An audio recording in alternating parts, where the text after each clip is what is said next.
We just got a letter. We just got a letter. We just got a letter. Wonder who it's from. In my restless dreams, I see that town. Silent Hill. So the Silent Hill 2 remake finally came out after 2 years of hype mixed with dread, and to the surprise of nobody, it's been pretty divisive. There are people who like it, people who hate it, and people who just want to play a new Silent Hill game after Konami decided to turn into an even worse version of EA. Now obviously I should go over how I feel about the original to help clarify how I feel about the remake, at least for those who don't already know. In a video that was uploaded by Just a Robot's channel while I worked with him before he decided to defend a groomer, I went into pretty long lengths explaining how Silent Hill 2 became one of my favorite games of all time in spite of only having it in my possession for a few months. The point of the video was to demonstrate how no matter how good or bad the remake may be, it was never gonna match the impact the original left on people. It was a perfectly made, tightly written game with amazing characters mixed with timeless music, mesmerizing atmosphere, and an inspiring story about a man who was brought to Silent Hill to face the sin of killing his wife, who he deluded himself into believing was still alive after a psychotic meltdown. It was also a very mature and respectful demonstration of trauma and the long-term effects and consequences it has on people, helping to make the cast complex in spite of doing immoral things. They're not portrayed as horrible people. Rather, they're portrayed as people who were forced into horrible situations which affected their mental health and behavior. It has a very intelligent and in-depth understanding of mental illness, trauma, sexual abuse, and people who develop feelings of self-harm after all their negative experiences. And it doesn't pull any punches in how it portrays them. In spite of being labeled as a survival horror game, it ends up being so much more than that. A spiritual journey for the player while delving deep into the minds of James and the disturbed people he meets in Silent Hill, teaching us how everyone has their own way of dealing with trauma and how we can accept our sins and atone for them and move on with our lives. It's an unmatched masterpiece in the medium of video games, and is more than deserving of its mantle as the holy grail of survival horror and quite possibly the PS2. So as you can imagine, I really didn't have very high hopes for this remake. Aside from the obvious things like Konami being a shit company and the clunky trailers, it just feels pointless to remake Silent Hill 2. You can't do anything to improve it because it's already perfect. This was clearly just Konami attempting to bank on people's nostalgia as well as trying to capitalize off the video game remake renaissance. After all, people really love the remakes of Resident Evil 2 and 4 and Dead Space, so why not do the same thing they did? Except without bringing back the original Team Silent or any of the original voice actors to reprise their roles. Yeah, you can see why we're already at a bad start. Konami decided to hire a lesser-known video game development team called Bloober Team to work on this remake, a choice that understandably made people concerned since their other games are, well, to put it nicely, they're not very great. All we could do was pray that by some miracle this remake would be halfway decent and not take a gargantuan shit all over the sacred symbol of survival horror. And the trailers focusing on the bare-bones combat, terrible voice acting, and subpar character models really didn't help matters. People were practically preparing themselves for the shitstorm of the decade, as they were fully convinced that Bloober Team's remake of Silent Hill 2 was going to be one of the biggest disasters of 2024. And then the game came out and something surprising happened. It was actually well received. And not just by dumbass gaming journalists either. This game is getting positive reception from real people with actual intelligence and opinions worth listening to. Could it be? Did Bloober Team do the impossible and save what's left of Konami's non-existent reputation by turning up a passable and even good remake of Silent Hill 2? Well, the answer to that question is a little bit complicated to figure out. As I said before, there's a lot of people who are surprisingly praising it for being a faithful remake, but there's also a lot of people calling it out for being a crappy cash grab. And I wouldn't hold it against people for criticizing it because there's no way it's gonna touch the original in any shape or form. But since this game is a remake of what is only one of the most untouchable works of art in the history of the human race, we should take a look at everything it does and how it compares. How faithful was Bloober Team to the source material? What did they get right and what did they get wrong? Well, we have a lot to go over and a lot to discuss, so let's get started. Let the comparisons begin. And here we go. We begin with the main menu and the settings menu to help the player adjust themselves to the quiet atmosphere and features of the game. And right off the bat, I have to concede that Bloober Team is making things interesting. Compared to the original, the remake is a highly customizable experience. Not only are you able to adjust surface level things like brightness and volume, you can also customize the way the gameplay looks and feels. You can change the crosshairs, you can enable and disable visual effects, you can switch between different graphic effects, you can enable high contrast mode to highlight items and resources while exploring the town, you can even disable multiple UI features for a more immersive experience. So if you're someone who wants to make the game feel closer to the original, you can make it so things like ammo and health aren't displayed on screen, leaving you to either guess your stats or check the inventory for your condition. And finally, if you're a nerd like me, you can switch between English and Japanese audio to experience Silent Hill 2 like an anime. The number of options Bloober Team offers you in the settings menu is really commendable as it helps to make the game accessible to different types of people. So with all that in mind, I'll reward the remake with 10 points.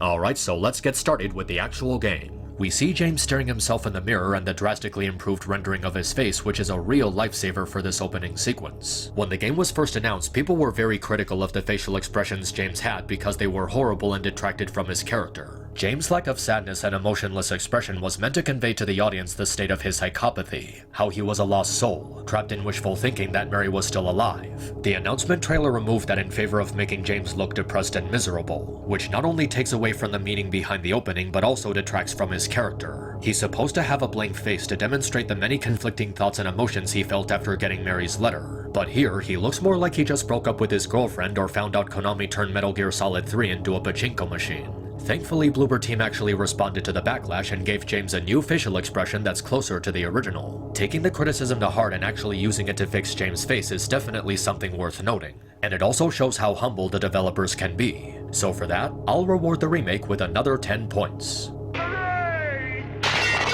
So James walks outside and looks over the overview while thinking about Mary's letter. And this is where I have to give the remake its first negative point. Make fun of me if you want, but I've already come across something that's grinding my gears. In the original, when James walks out of the bathroom to look out on the overpass, there was no overly dramatic cinematography. It was a single wide view shot of James thinking about Mary. It's an incredibly imposing shot that allows you to feel immersed in the game's atmosphere with no awkward cuts, just enjoying that misty fog while James gave a beautiful narration about his feelings towards Mary. In the remake, that was changed in favor of these stupid cuts and overly dramatic shots that take away from the focus on the atmosphere. That one shot of the overpass was more immersive because it let you soak in the setting and the detail Team Silent placed into making the world feel alive and sentient. It wasn't trying to be cinematic, it was just trying to be immersive and soothing. Now it wants to be dramatic by zooming in on James and removing background elements that gave you a sense of mystery before entering Silent Hill. We'll get more into why the cinematography is a problem later, but for now I want to keep it short and to the point. The opening cinematography is just generic and bland, while the originals had a timeless identity to it, demonstrating how less can actually have a stronger effect.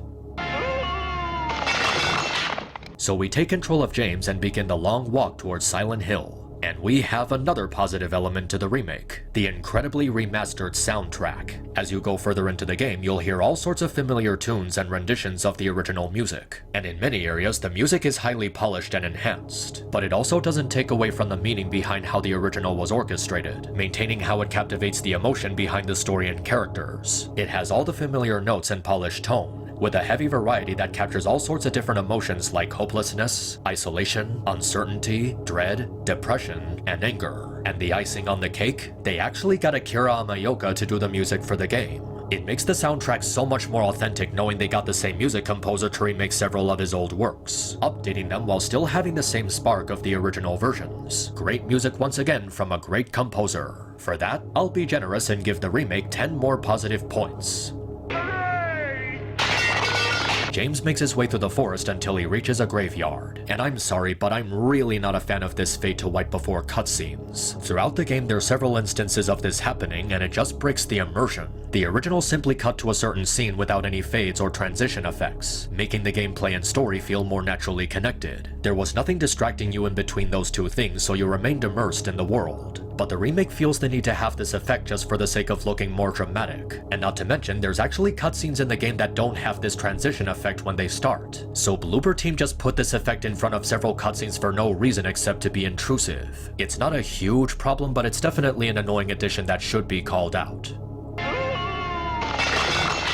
So here we meet Angela, and James talks to her about the oddities surrounding the town. And before anyone gets their panties in a twist, no, I do not have an issue with Angela not being hot or sexy. I'm not one of those pieces of shit who thinks the child rape victim needs to be more sexually attractive for my taste. But there's an issue to be taken with her head because it looks disproportionate with the rest of her body. The rest of her character model is fine, but Bloober Team made her head too pudgy and overly round for no reason. People have joked about her looking like she got stung by bees before coming to Silent Hill, and I can definitely see why they would say that. Her cheeks just come across as too puffy and her complexion doesn't look like how it's supposed to. In the original, Angela's face looked extremely worn out and pale, which made sense given the severity of her trauma from years of sexual abuse. Her youth and innocence were stolen from her, resulting in her looking older than she actually was, which was 19 years old. The remake gives her a face model that's more resembling of her age, but it's not haunting like it's supposed to be. It doesn't look like the youth, innocence, and life was sucked out of her, which was very important for foreshadowing her backstory. It's not an issue of the character not looking hot or attractive, it's an issue of the design not fitting the character. I knew I had to be really careful about how I would critique this part of the game, lest I get harassed by a whole bunch of people accusing me of being sexist, and I got more than enough of that shit for criticizing Disney's Star Wars. But in general, Angela's character model just doesn't suit the story that Silent Hill 2 is trying to tell with her. Angela is a person completely broken from years of sexual and psychological abuse from her family, and they just made her look normal. And I imagine that a person suffering from years of sexual and psychological abuse as a kid would not look normal. They would look way, way worse than this. Another problem with Angela is the monotone voice acting. I get that she's a character suffering from trauma, but trying to make the voice acting sound realistic takes away from the dreamlike setting and social awkwardness that was key to the original. Angela in the remake just sounds really bored and not interested in talking with James, while in the original she was able to convey more emotion. She sounded confused, frail, timid, unstable, and that caused her to appear as socially awkward when talking with James. It sold the point that these people are suffering from trauma, so of course they were gonna sound awkward, which helped to create a more lonely and scary atmosphere. The remake doesn't do that because of how tired everyone sounds, and that's something we'll get more into later. Overall, the voice acting from Angela is really not doing the remake any favors. It's incredibly emotionless when the original had more variety to how she spoke. And then there's the voice acting of James. I'm looking for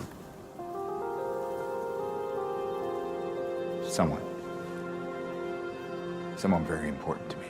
He carries this tone with him throughout the entire game, and it is terrible. James in the original sounded just as socially awkward as the other characters, with hammy expressions that fit the dreamlike atmosphere of the game. His emotions and mental state were hidden behind a lighthearted delivery, which made the plot twist more unpredictable and shocking. It also kept his true nature cloaked in mystery, making him less suspicious because he didn't sound like someone suffering from a psychotic breakdown. In the remake, they made him sound like a scruffy badass with too much confidence in himself. That does not fit the character of James Sunderland. People will say it's unfair of me to compare this to Guy Seehee because his performance was so iconic and impossible to replace, but the voice actor doesn't even try to convey any sense of emotion beyond the usual tough guy persona. He sounds like Troy Baker putting on his usual stereotypical Joel Miller impression, and we all know how that went. James is supposed to sound like a lost soul, driven by nothing but the idea of reuniting with his wife to regain any sense of meaning in his life. This version of James sounds like he's about to team up with Leon Kennedy and raid one of Umbrella's research facilities. And it's even worse in the case of James because unlike side characters like Angela, James is the main character. His story is the heart and soul of Silent Hill 2. And giving him this type of voice is a severe misunderstanding of the nature of the character. I wasn't expecting Guy Seehee 2.0, I just wanted the character to sound right, and this is absolutely not right. 10 negative points for this nonsense.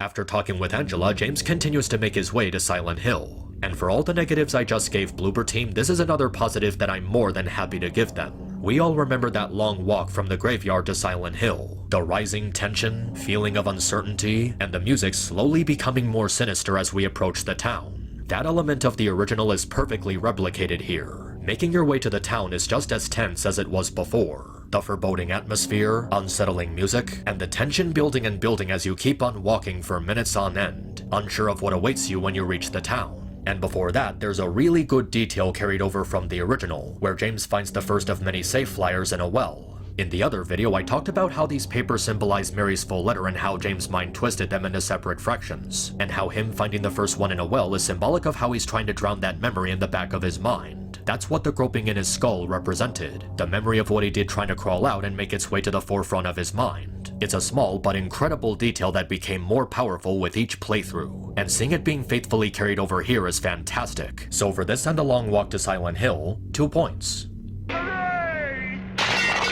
Continuing towards the town, we eventually come across a new piece of content exclusive to the remake, and I gotta give the remake another 2 points for this. The first for the faster use of key items, and the second for expanded exploration. In the original game, using key items for certain stuff usually required you to open the pause menu and manually scroll through your inventory. With the exception of using keys to unlock doors, you always had to pause in order to go through your key items and select the one you need. Admittedly, it was annoying as it required you to stop playing the game multiple times in order to look through a menu and progress through the story. In the remake, this element is faster and more convenient. You would still have to use the inventory menu to combine key items, but aside from that, you were always able to access key items from a puzzle or a door without the need to pause the game. You simply walk up to an interactable and you're shown your list of key items and can more quickly scroll through them. Not only does this speed up the pacing of the gameplay, but it also makes for a better method for maintaining immersion with the world. You can quickly scroll through your items and never have to leave the world by pausing the game. A surefire improvement over the original. And then there's the marvelous expansion they made to the exploration aspect of the game. Traveling the world of Silent Hill 2 is more elaborate than it ever was before, with all sorts of areas to look through and salvage for resources while solving puzzles and finding key items. With a more open world than the original, it's easy to lose yourself in the crisp interpretation of the town, and it maintains a lot of the free space that made the original fun to explore. Open fields and streets that provide the player with a lot of room to avoid enemies and search for items and also solve puzzles. The thing about this additional area regarding the auto parts store is that it lets the player know very early on that getting through Silent Hill isn't gonna be the same as it was before. Not only did they expand on existing puzzles from the original, they also added new puzzles as well, each with satisfying solutions and interesting ways to test your problem-solving skills. It also makes story progress more complex and intrinsic. You won't just be able to go from point A to point B. You'll come across many challenging locations that require you to look through every nook and cranny to solve an obstacle. You have to closely observe your surroundings, check every room, thoroughly clear out every unchecked area for items and solutions, staying true to the puzzle-solving nature of the original. There were a few times where I got stumped trying to figure it out, but looking back on how well thought each of these puzzles were is actually very good game design. They're never too time-consuming or too hard. They have just the right level of challenge and length. It makes the environments even more fun to explore and navigate. Oh, and while we're on it, I gotta give the remake a 3rd point for its dedicated attention to detail. This element of the game is so good that I would go so far as to say that it's on par with the Dead Space remake. Every environment, every level, every location, every building, every single minute detail from the original game is beautifully recreated here. The layout of each level and location feels really familiar while also looking nearly identical to the architecture of the original game. The filthiness of abandoned buildings, the cracked up street corners, all of it is brimming with stellar art direction while not taking away from what made the original environment interesting. They really did their research on the original, as every element of its background and environment is capsulated here. Props to Bloober Team for this level of dedication. So yeah, 3 more points. James eventually makes his way to the town, with the classic scene where he finds blood while chasing a monster concealed in the fog. Now, the fog was going to be a really big make-or-break element for the remake, not just for the horror aspect, but for how it fits into the identity of Silent Hill. You see, the reason there was fog in the original Silent Hill 1 was because the PS1's hardware wasn't powerful enough to load so much data at one time. The fog was used to conceal the background elements while the game loaded things like buildings and street signs and alleyways. But Team Silent didn't suspect that the fog would be so well received, as it became one of the most talked about and praised elements of the game. The fog had a way of adding mystery to the town, concealing things out of view while also allowing you to recognize where you were going.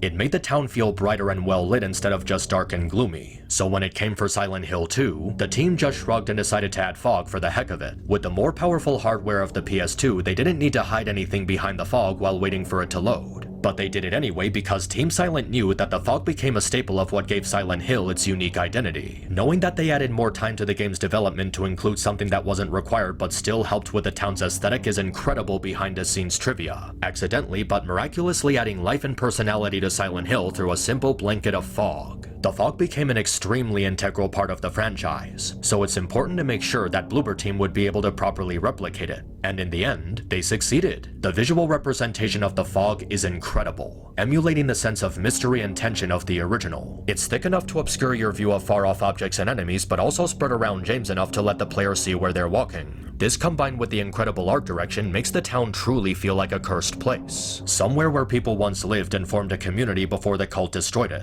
And not only does it look good, it also sounds good. The sound mixing in this game, especially when using headphones, is entrancing and incredibly lifelike. Every sound effect in this game, from the sound of James' footsteps to the echoes of abandoned buildings, and the disgusting gory sounds of enemies, is so distinct and well put together that you actually take a moment to stop and just listen to everything. I can safely say that headphones is an absolute must for this game. The sound design of the remake takes full advantage of everything to make you feel like you're really next to James experiencing the haunted town with him, especially with 3D audio enabled. But it also makes really good use of silence. There's a lot of moments in the game where there's no noises going around as you travel through a building, and it's a beautiful example of ambience. By having no noises of monsters or dripping water or even crooked building structure, it makes the area sound more abandoned and empty. There's no sign of life no matter how hard you concentrate your hearing. It's a really unsettling and creepy touch that makes you feel more isolated and alone. With the amazing fog combined with the amazing sound design, it gets another 2 points. Not bad, Bloober Team.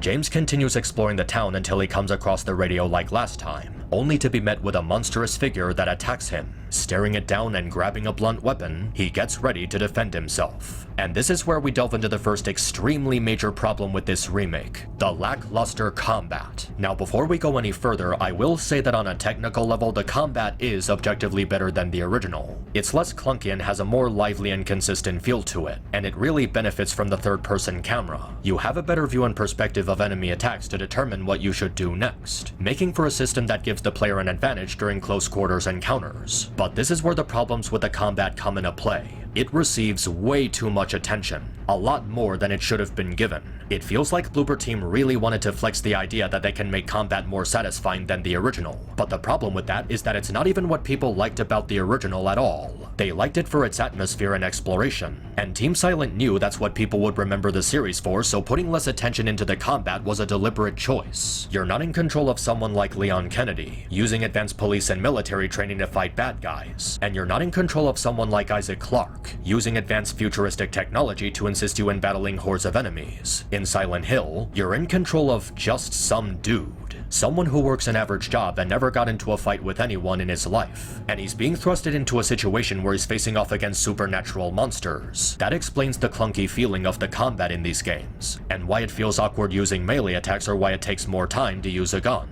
In a sense, the combat in the Silent Hill games was meant to be bad, because it gives the player the feeling of being in their situation. When you first played this game, did you have advanced firearms training? Did you have a lot of muscle and physical strength? But I know what you might be thinking. How exactly is this a good thing? Well, because Team Silent didn't want their games to take away from the idea of survival horror. With the combat being the way it is in Silent Hill 2, you'll be more inclined to run away from enemies instead of fighting them. If you run out of ammo for your guns, you're gonna want to avoid getting up close and personal with enemies because the way the game is designed actively discourages the player from fighting avoidable enemies. And even if you have spare ammo for your guns, it's unwise to use them on regular enemies when you should be saving them for boss fights. It teaches the player to prioritize survival over action, to think of other solutions than relying on guns and melee weapons. That's what made Silent Hill so unique, because it used survival horror on a more vulnerable level compared to other horror franchises. You had to actually survive, and not just fight your way through all the enemies. But Bloober Team threw all that away in favor of having so much of the remake's gameplay revolve around the combat mechanics. How do I know this? Because they changed the nature of the game to make combat far more common and practically a requirement to make it through everything. You know why nobody complains about the combat in the original? Because it was never forced on you. No matter where you were or what your surroundings were, you were always given enough space to run away from or past enemies. Even if you were in a small area with 3 enemies approaching you, you could still run past them and avoid fighting. You may take some damage, but that's what healing items are for. And the way the game was laid out with areas separated by loading screens, you never had to worry about feeling too overwhelmed or surrounded. It was also possible to complete puzzles even when being chased by enemies because puzzles and the real-time atmosphere were separated from each other. This made the combat a choice for the player to engage engage with. You can do it if you want, but you could also not do it if you prefer exploring and progressing through the story. For all of its flaws and the ways people have made fun of it over the years, the combat in the original game, outside of boss fights, was never forced on you. If it was forced on you, it would have been universally despised. And here it is, forced on you.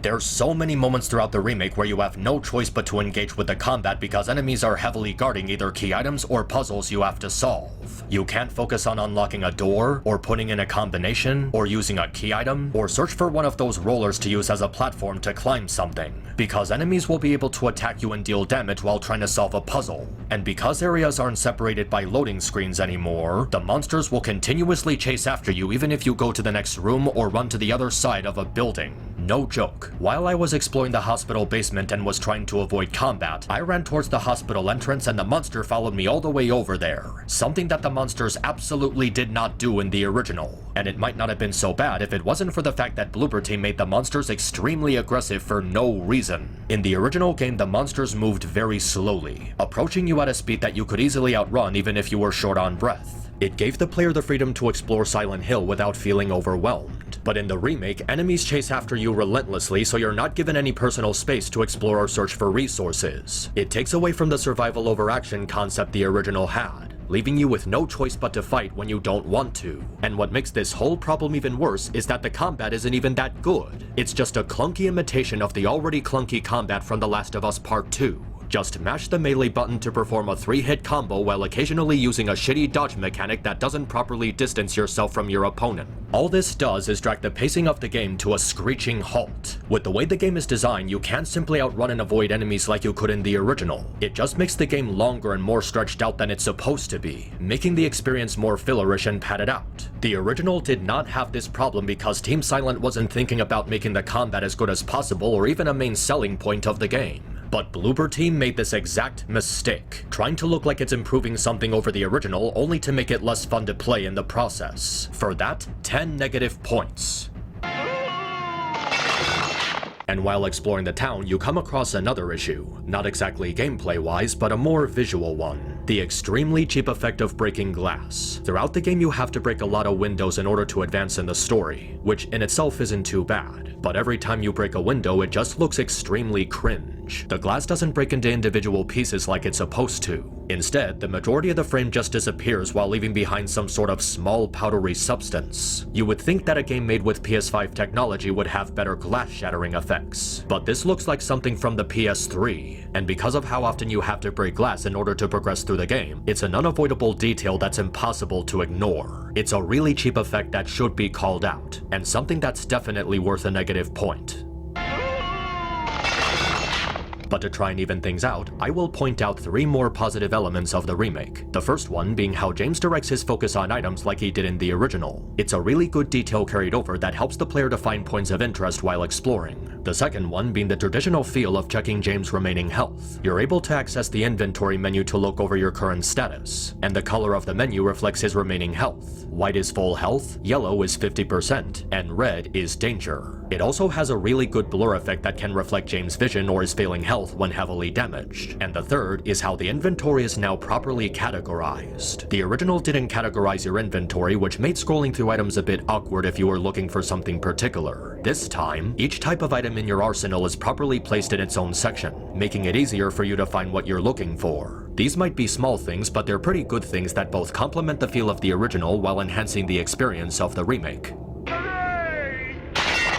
After a series of obstacles, James finds himself in front of a jukebox with a broken record. So now he has to find the missing piece of the record and glue it together. After fixing the record and returning it to the jukebox, we get a somewhat new cutscene. Initially, people were up in arms about how James didn't talk about how him and Mary spent their time staring out at the lake, at least during the intro. But in this game, it serves as a reward for completing the jukebox puzzle. This is a pretty good change because it improves the pacing of the opening while not cutting out the dialogue from the story, saving it for a more fitting moment while James explores the town. The music reminds him of a simpler and happier time he shared with his wife, and it even makes him express a small smile. He comes across as melancholy during this scene, feeling sad but also happy remembering his time with Mary. It's a nice addition that adds an interesting layer to the character, and it makes for a good reward for completing the puzzle. For that, I'll reward the remake with another point. after that, James goes through another series of obstacles leading him to the Woodside Hotel. So now he must investigate the hotel to make his way to the park. And while exploring the hotel, we come across one of the absolute worst video game cliches in recent years. You know exactly what I'm talking about. The stupid yellow paint push and pull some kind of heavy object puzzle solution. Ever since The Last of Us popularized it in 2013 and ruined adventure games forever, a lot of modern games felt the need to force this bullshit on the player for the singular purpose of wasting their time, where you have to grab some sort of dumpster or other big object and then very painfully slowly drag it across the area and use it as a platform in order to climb through a window or complete a puzzle or some shit. And this makes an appearance so many times throughout the remake. It's a horrible, awful gameplay mechanic that does nothing to enhance the experience and drags out the game's length for no apparent reason. I don't know why developers insist on shoving this crap into our games these days, but this is a pathetic trend that needs to stop. And placing it in a remake of one of the greatest video games of all time is not helping. 10 negative points for this bullshit. James continues to explore the hotel until he eventually meets up with Eddie in the bathroom, and it does a good job maintaining all the elements of symbolism and foreshadowing from the original. We have Eddie immediately denying killing the guy in the fridge, him avoiding eye contact with James, and him being in a lower and more vulnerable position to make James feel dominant over him. Another thing the remake maintains is how you can see the football stuff in the next room foreshadowing the harassment Eddie received from the football player. It's pretty well handled, so I suppose I can give the game a point for that. Making our way through the hotel, we eventually have our first encounter with Pyramid Head. And here's where I have to give positive points to the remake once again. In the original, there wasn't really any build-up to seeing Pyramid Head killing those monsters. It just immediately cuts to it as soon as you enter the room. And when James shoots him with his pistol, he flinches and flails around as if he was harmed by the gunshots. In the remake, it's a bit different but in a good way. Instead of just immediately cutting to Pyramid Head, there's a moment of silence in the room. And after James gets the key item, he hears something in the next room, slowly approaching the corner to see what it is. There's an actual sense of build-up to the scare this time instead of just randomly throwing it at you, which is a much more subtle and effective method for intimidating the player. It's less of a jump scare and more of a setup for seeing Pyramid Head for the first time. Then when James shoots him from inside the closet, Pyramid Head doesn't react to the gunshots. He just continually stares at him and shrugs them off. There's a lot more intimidation in this because it demonstrates how he can't be harmed by conventional means. And it makes him look scarier by just holding on to that shot of him staring at James. And the pacing is also slower. And not slower like it drags out for too long, but slower as it causes a greater sense of anxiety and tension. Everything about this scene has a greater sense of build-up and dread compared to the original, with Pyramid Head slowly approaching James and leaning into him while he slowly raises his gun. It feels like the two are staring each other down, and James is trying to keep his composure instead of panicking. So that's actually 3 things that the remake did with this scene that's an improvement over the original. That's pretty impressive. James eventually goes over to the next apartment and makes his way through all the puzzles and whatnot. He continues to explore until he eventually approaches the room where he meets Angela. It's a pretty good detail that Bloober Team included the boarded up black door and the teddy bear foreshadowing her destroyed innocence. But the actual scene is a little bit more complicated, because it receives both a positive and a negative point. The scene plays out pretty much the same as the original. Angela sees James in the reflection on her knife. James tries to talk her out of hurting herself. They foreshadow their similarities in loathing themselves. James explains to Angela how he's searching for his late wife, and the scene concludes with James offering to take Angela's knife so she doesn't hurt herself. And here's where the real point of interest comes into play. In the original, Angela lets out a scream of fright before holding the knife against James, but then she calmly collects herself and apologizes before placing it down. It's a really good scene that helps to foreshadow her trauma and how fragile she is when around men. In the remake, it's a little different. As James slowly approaches her, she quickly steps forward and swings the knife directly at him, almost as if she was trying to stab him. Unlike the original where she takes a step back while taking a defensive position, the remake has her reacting in a more threatening manner. It's an extremely quick gesture towards James that looks like she could have killed him if she fully went through with it. And instead of letting out a scream of fright, she lets out a short but still distressed no. It's a good delivery and change from the original, as it's also less of a jump scare and more of a way to let the player see the severity of her trauma. And the best part is that she doesn't calmly collect herself like in the original. In the remake, she starts panicking and breaking down crying. And as much as I criticize the voice acting in the graveyard, I have to admit the delivery of Angela's panic attack is very well done. You really feel the terror and vulnerability coming out of Angela the way she delivers this line. And it really hits home how broken she is after all those years of abuse. It's extremely authentic, like an actual panic attack of someone breaking down. It's different from the original, but in a very good way, as it's an interpretation of Angela's trauma that really succeeds in showing you how horrifying her story is. For that, I'll reward the remake with another positive point. But as well delivered as that panic attack was, it was quickly ruined when Bloober Team decided to give us a close-up of this absolutely cringe-inducing facial expression. Seriously, what is that? It completely breaks the mood of a very serious scene by forcing us to look at this incredibly bizarre and overly wrinkly expression on Angela's face. She looks like she just pulled a prank on James and is trying to hold back her laughter as opposed to having a mental breakdown. And don't even try to use this as an excuse to paint me as one of those sick freaks who just wants Angela to be more sexy or physically attractive. Because later in the game, she has another panic attack right before the abstract daddy boss fight, and she gives us a much more horrified and tonally appropriate expression. That is the face of someone suffering from trauma after years of sexual abuse, and it's great. So what's this scene's excuse? That's not the face of someone suffering from trauma after years of sexual abuse. That's the newly elected prom queen who just passed gas look. I don't know if they went overboard with the motion capture or if the actress was just given bad direction, but it's a terrible facial expression that takes away from the dread they were going for, which is not a mistake the original game makes. We continue exploring the Blue Creek Hotel, and along the way I noticed another 3 positive things about the remake. The first being that you no longer have to turn on your flashlight to read the map. It was pretty annoying in the original that we were forced to use it in order to keep track of where we were or where we had to keep going, which kind of ended up ruining the navigation aspect of the game. In the remake, you're not forced to use it in order to look at your map. You can just look at it and try to read it through the darkness. It's faster and much more convenient for the player to quickly look over their navigation. There's also a really good bonus feature in the game in the form of glimpses of the past. By observing certain items in your environment, you'll be met with a gentle melody and a focus shot of a visual highlighting an Easter egg resembling elements from the original. This is a really rewarding side quest. It gives the player a prize for being observant of their surroundings, and it also pays really good homage to the original. It's not just a matter of fan service where Bloober Team goes, "Hey, remember this from the original?" No, they actually took the time to recreate environments from the original game. It really feels like Bloober Team was thorough in researching elements from the original and including them as small treasures for the player to find. It's a really fun Easter egg, and it gives the player something to do while exploring the town.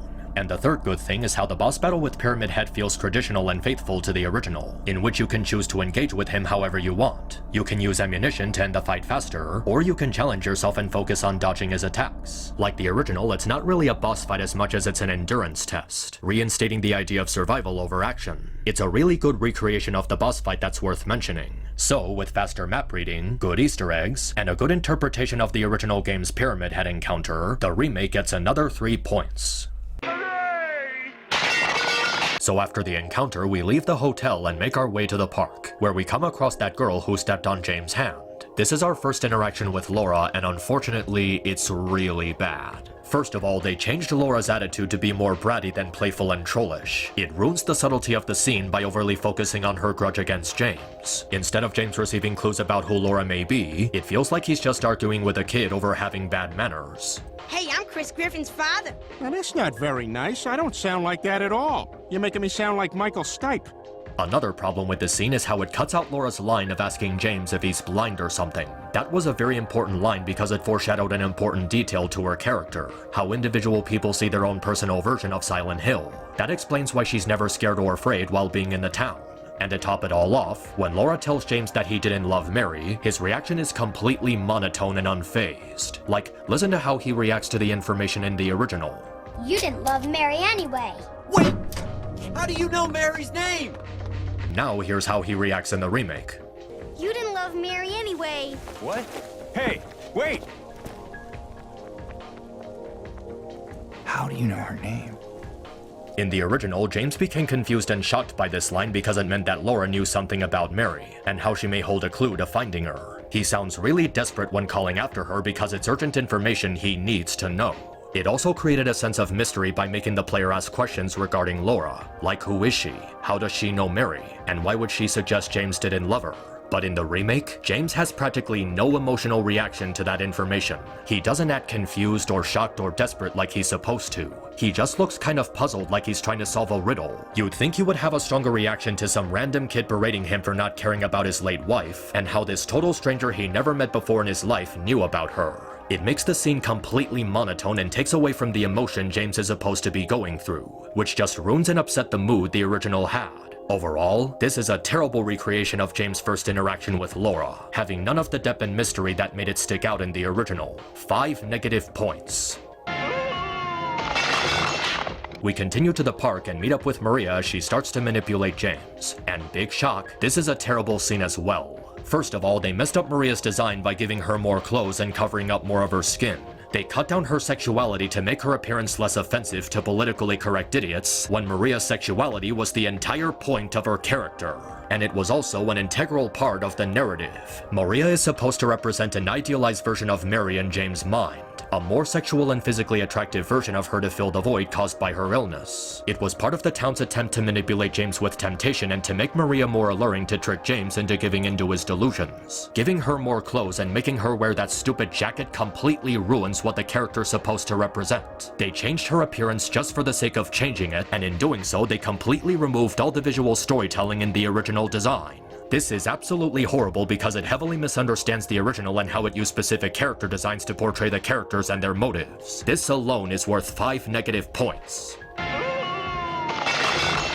Another problem with this scene is cutting out Maria suggesting that James hated Mary. It was an important line because it foreshadowed not only the big twist, but also James' growing resentment towards Mary for how she treated her during her illness. There was literally no reason to do that, and Bloober Team had nothing to gain from leaving it out. And finally, there's practically no subtlety to Maria's behavior. Throughout the scene, she's constantly using physical gestures towards him, and it doesn't work, because it's extremely obvious. The thing about Maria's mind games is that they were more psychological than physical. She didn't make any obvious advances on James in the original because she already knew her physical appearance would be enough to get his attention.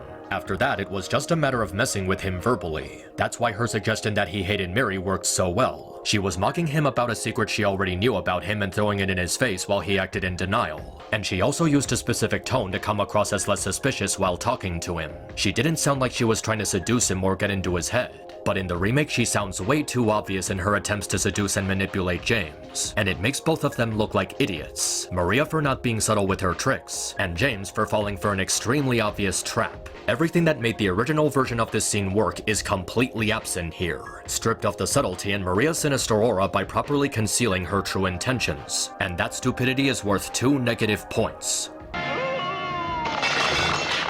And so we make our way to Heaven's Night, and along the way there's some pretty interesting stuff that happens. The first is a really good Easter egg referencing the Born from a Wish scenario from the special editions of the original game. And it's not just a set piece either. You can actually talk to Maria about why the mansion makes her feel uneasy, hinting at the horrible truth about herself she discovered inside. It's a good reference to the original while also carrying over her character development from the scenario. Another interesting thing is how when saving progress, Maria will react to how James froze while looking at the paper. It shows the very real effects that the save papers have on James and how they can cause him to lose sight of reality. 2 nice things that I'd say are worth 2 points. Eventually we reach Heaven's Night, and rather than just walking through the building like in the original, there's a new cutscene that expands on James' connection with Maria and his sanity regarding Mary. It's a well-paced new scene that delves more into James' psyche and how Mary's illness affected him. As he talks to Maria, he contemplates his own sanity by convincing himself how absurd it is to be looking for a dead person. More interestingly, they touch on James' alcoholism in a subtle way. For those who don't know, there was some hidden dialogue in the original while walking through Heaven's Night, where James talks about how he started drinking to ease the pain caused by Mary's illness. In the remake, he doesn't mention his alcoholism verbally. He does, however, have an interesting reaction when Maria offers him a drink. He appears to struggle with himself over whether or not he should take it, similar to someone fighting against their addiction. A part of him wants to take it, but he knows he shouldn't, and you can see how hard he's struggling just by the look on his face. In fact, you can argue this is one of Maria's psychological tricks, feeding into his habit to make him sink into delusion. It's even coupled with her trying to guilt trip him when he suggests going out to look for Mary. This is a really good new scene as it makes a lot more use out of Heaven's Night. Rather than just being a set piece as it was in the original, they expand on the setting and give it a deeper role in the story. So I'll give the remake another point. Well done. Eventually they make their way to a garden near the local theater, and it's here where Maria tells James a story about a local legend. A man who fell in love with a woman who was cast out and imprisoned on an isolated island by the lake. After listening to the story, James sits on a bench hanging his head in defeat. He fully embraces the absurdity of looking for Mary, and Maria tries to comfort him while encouraging him to continue his search. Now this is a really good addition to the story as it helps develop the chemistry between James and Maria while also characterizing Maria much more faithfully than before. The local legend has some pretty interesting symbolism of things that happen to James. A man hopelessly in love with a woman and always going out in search for her while she's waiting for him. The candle she lit every night to guide him to the island could be a reference to the light that James follows while rowing across the lake to the hotel. And the lady waiting for him on the island is a direct reference to Mary's letter telling James that she's waiting for him. The story could also be a really dark mirror of Maria's character, how she's madly in love with James and using him to feel the semblance of being alive that she sought after. We also see James having a believable moment of weakness, how looking for Mary is only causing him more pain because a piece of him already knows she's gone. He was driven by desperation, but the reality of his situation starts to sink in and he even believes that coming here was a mistake. But then Maria makes an effort to comfort him, genuinely placing a hand on his back, encouraging him to not give up. Now this right here is the characterization that makes Maria more convincing. She's not using sex or physically alluring features to get close to James. She does it by expressing empathy for his situation. Instead of seducing him, she acts like a companion or a friend, gaining his trust and providing him with confidence. It's a lot more subtle than the stuff she was doing during her introduction, and it makes her more empathetic as she's speaking through her absorbed memories of Mary. This whole garden sequence is very well done. It's well paced, doesn't drag out the story, adds layers to both James and Maria's characters, and it also deepens the chemistry between the two. So I'll reward the remake with 5 more points. This was really good. James and Maria follow the sound of a girl shrieking and make their way to the local theater. James goes inside to investigate while he finds Laura and Eddie having a little conversation. It's a pretty interesting change of atmosphere as this is now taking place in a theater. In the original, it was a bowling alley. The bowling alley can still be explored later if you really want to go there, so it's pretty cool that Bloober Team created a whole new location for this scene. James makes his way to Eddie and they talk about stuff like Laura's name and how he got his appetite back. While it's not as humorous as the original, it does provide some pretty interesting characterization for Eddie. For one thing, they made him much more of a disgusting slob than in the original, having him eating out of an ice cream tube with his bare hands. It's an interesting expansion on his eating disorder and how he turned to food as a coping mechanism due to his body dysmorphia. And when James asks him to come with him to find Laura, he gives him a pretty nasty look while saying, "Now you want me to come with you?" And he says it in a pretty disturbed tone. Obviously, this is meant to hint at his violent tendencies really early on, showing how he starts to perceive James as one of the people laughing at him in secret. It's a comeback from when James denied going with Eddie back at the apartment because he was still looking for Mary. Eddie could have perceived this as an insult, like James didn't want to be seen walking around with someone ugly and fat. It's pretty good at showing the downward spiral of his mental state even before reaching the prison. Another creepy detail is the dead-eyed stare that he gives when talking about Laura. He looks like a wide-eyed zombie, just staring blankly into space, with a really creepy low violin sounding in the background. It's a really good use of music, practically identical to how music was used in the original, with the soundtrack slowly and subtly changing from something lighthearted to creepy and dark. It's a really good interpretation of the scene from the original, making Eddie look even more disturbing than before. For that, I'll reward the remake with another point. Unfortunately, I have to immediately follow it up with a negative point because did you notice anything missing from this conversation? Well, it's none other than the world-famous pizza line. This town is full of monsters. How can you sit there and eat pizza? Yeah, Bloober Team decided to cut this out because they thought it took away from the creepiness of the scene. But people really liked it for how it fit the bizarre atmosphere of the bowling alley. Now here's where things get a little complicated. The thing about the pizza line is, it is still in the game, but not in the same way you might think. Remember those glimpses of the past I talked about earlier? The pizza line is actually one of them. You can travel to the bowling alley before following Laura to the hospital, and inside you'll find a pizza box with most of the pizza gone. Assumably this was Eddie's pizza, and James comments on how someone could just sit here and eat pizza in a town filled with monsters. Unfortunately, this is a bad thing because it removes the comedy from the original. For one thing, it's a completely missable Easter egg. During my playthrough I missed it, not knowing I was supposed to go there before following Laura to the hospital. I had to find out about it by looking it up. This is one of the most beloved things about the original game. It's not something that's supposed to be missable. Another problem is that it's simply not as funny. The reason why this was humorous in the original is because James was saying it as a means to ridicule Eddie's horrible priorities and eating habits. The way the two bounce off each other in that moment is really well done because it works as a way to contrast their characters. But here, James isn't saying it to anyone. He's just commenting to himself. So it just amounts to a throwaway line that Bloober Team threw in there out of obligation. It's different from the other glimpses of the past because it served a practical purpose in the story, resetting the tension between darker and more gruesome scenes. This is an example of why certain things should just be left untouched, and Bloober Team just kinda messed up the vibe that the original had with this scene. So for that, one negative point. James and Maria follow Laura to the hospital, and eventually they catch up with her while she runs up the stairs. Now, when this scene originally surfaced on YouTube, it was criticized for having Maria interact with Laura. Maria's supposed to be a figment of James' imagination, so none of the other characters are supposed to see and hear her. But notice what exactly causes Laura to run off. James calls her name and she immediately becomes scared. Laura never reacts to anything that Mary does in this scene. She flees upon seeing James. It's a really good detail that shows how Bloober Team maintained the idea of Maria being a figment of James' mind, visible and alive to only him. Not exactly sure how people missed that, but it's worth rewarding a good point. We eventually reach the upper level of the hospital and Maria becomes tired. James lets her rest in one of the patient rooms while going to look for Laura. But before he leaves, Maria asks him a pretty heavy question. I wanted to ask you. What if you can't find Mary? What will you do?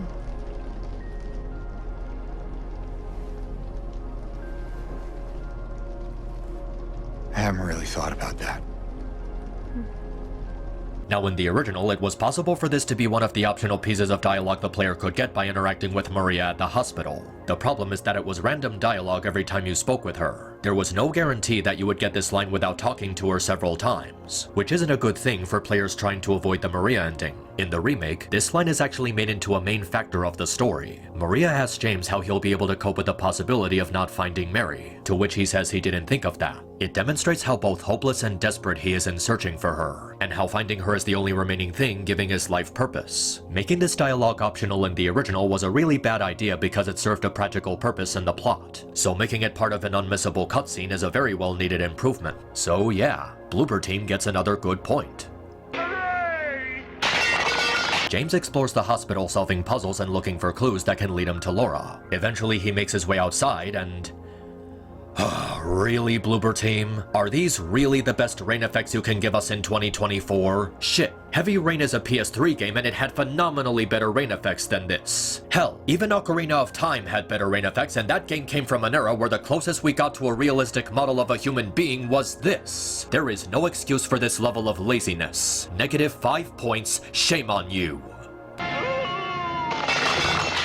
So James makes his way through the rest of the hospital and eventually encounters Laura. The scene plays out mostly the same as the original, with the exception of some really bad changes. In the original, when Laura addresses Eddie as a big fat blabbermouth, she says it in a snooty tone. Something impolite, but still in a teasing, trollish way a child would mock someone. Here she says it in a way that sounds like she wants to break his kneecaps with a bat. That big, fat blabbermouth. This version of Laura just sounds extremely nasty and vindictive. They removed the childlike innocence from her character and just made her into a spiteful person. That's not what her character is supposed to be. She's supposed to be playful and snooty, not to mention how emotionless her acting is. She sounds just as monotone as everyone else in the game, putting no sense of emotion into what she says. And then they changed the dialogue to remove her "why should I" line, something else that hinted at how she saw her own version of Silent Hill. All she says is "hurt by what?", which doesn't do anything to reference how she sees her own version of the town. And then when she tells James about the supposed letter she forgot, her delivery is so unconvincing and obvious that I couldn't fall for it even if I wanted to. Listen to how much more convincing she is in the original. Wait, there's something I gotta get. Later, okay? But it's really important. What is it? A letter from Mary. Huh? I wanna go get it, is that okay? Yes! Yes! And here's how she says it in the remake. There's something I gotta get. It's important. What is it? A letter. From Mary. What? I hid it. In there. And of course, like an idiot, James falls for it. And to top it all off, after Laura locks James in the room with the flesh lips, we get another horrendously awful facial expression. Yeah, it's not just Angela doing this shit, it's Laura too. So again, don't try to make this about how I'm only after one thing. Look at this. It's so ugly and unpleasant to look at. All these advancements in technology and we can't afford motion capture that doesn't look like a Muppet being pushed out of Satan's butt? What is this shit? Just a terrible, awful version of this scene overall. It's not even close to being as good as the original. 5 negative points. Simply awful. And so we have our boss fight with the flesh lips. And for what it's worth, it's actually a pretty good revision of the boss battle. In the original, you just ran to opposite sides of the room to avoid damage while spamming the shotgun, so it wasn't really a complex or interesting battle. But this version of the fight is actually pretty clever and creative. Instead of fighting 3 of these things, you only fight 1. But it has a few different forms where you have to fight it differently. There's a greater sense of strategy, precision, and timing as you can't just spam the shotgun like in the original. For the first phase, you have to carefully aim your pistol to shoot its hand that it uses to hang from the ceiling, then use melee attacks while it's grounded. In the second phase, it takes on a spider-like form, and you have to carefully dodge its attacks while shooting from a safe distance. It also has plenty of new attacks that make very good use of its design. It's not too difficult if you have enough healing items and keep your distance, but it's a much more inventive and mechanically interesting fight compared to the original. Following the fight, James is taken to the otherworld version of the hospital. He completes a couple more puzzles and eventually comes across Maria again. James mistakes her for Mary and says that he's glad she's still alive in a dismissive tone. And of course she gets really upset with James for not caring about her well-being.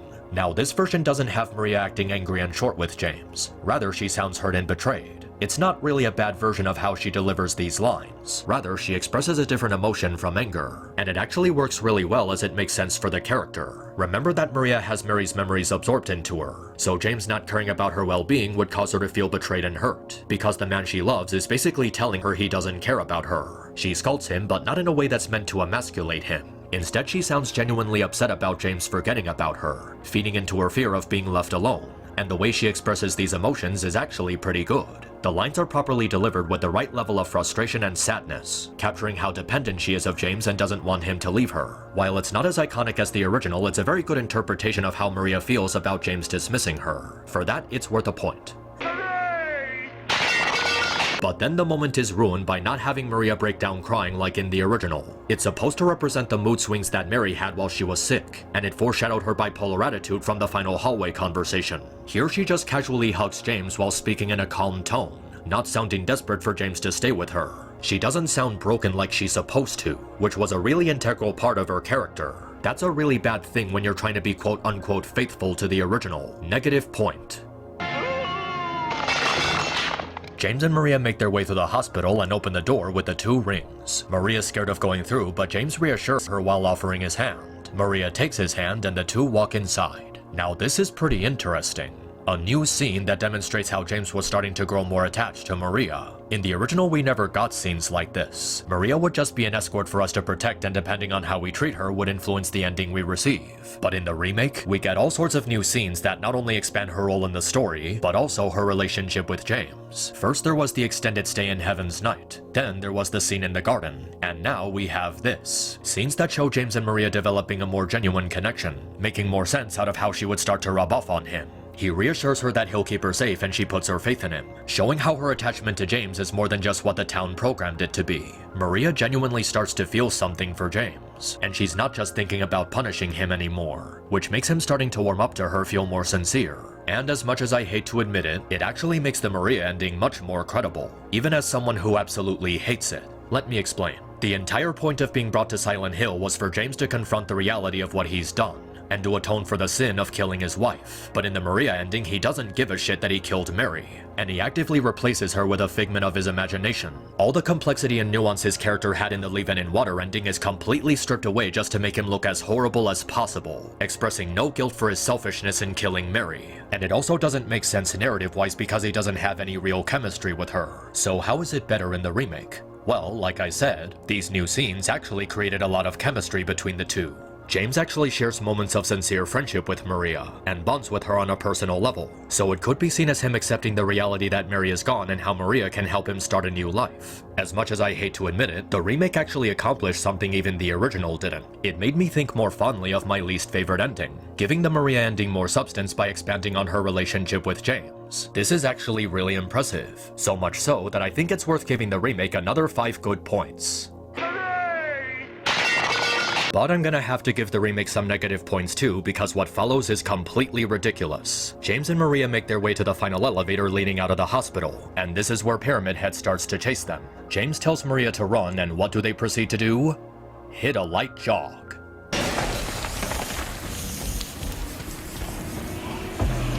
Now if this was any other game, I would probably find this funny, but this is not just some game. It's a remake of one of the greatest video games of all time. So having a scene this ludicrous is just offensive. Like you see this nightmarish monster chasing after you, and you're just gonna jog like you're on your way to the grocery store? Run for your life, you morons! I get that it's supposed to be this way from a gameplay perspective, because giving James the ability to sprint would take away the tension of being chased by monsters, but it doesn't make sense from a narrative standpoint. And if that wasn't embarrassing enough, look at the way Maria runs during this scene.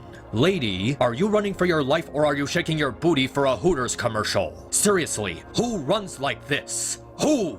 And the cherry on top of this nonsense? The cutscene has Maria suddenly teleport behind James despite the fact that she was just ahead of him during gameplay. What is going on here? James was just behind Maria and now through some unexplained voodoo magic he's suddenly in front of her. What, did she start lagging for like 1 frame? You know, at least in the original, the chase to the elevator maintains some sort of dread and terror. But the remake just makes it look ridiculous. It's supposed to be scary, and this is simply not scary. It's just immersion breaking. For that, 5 negative points.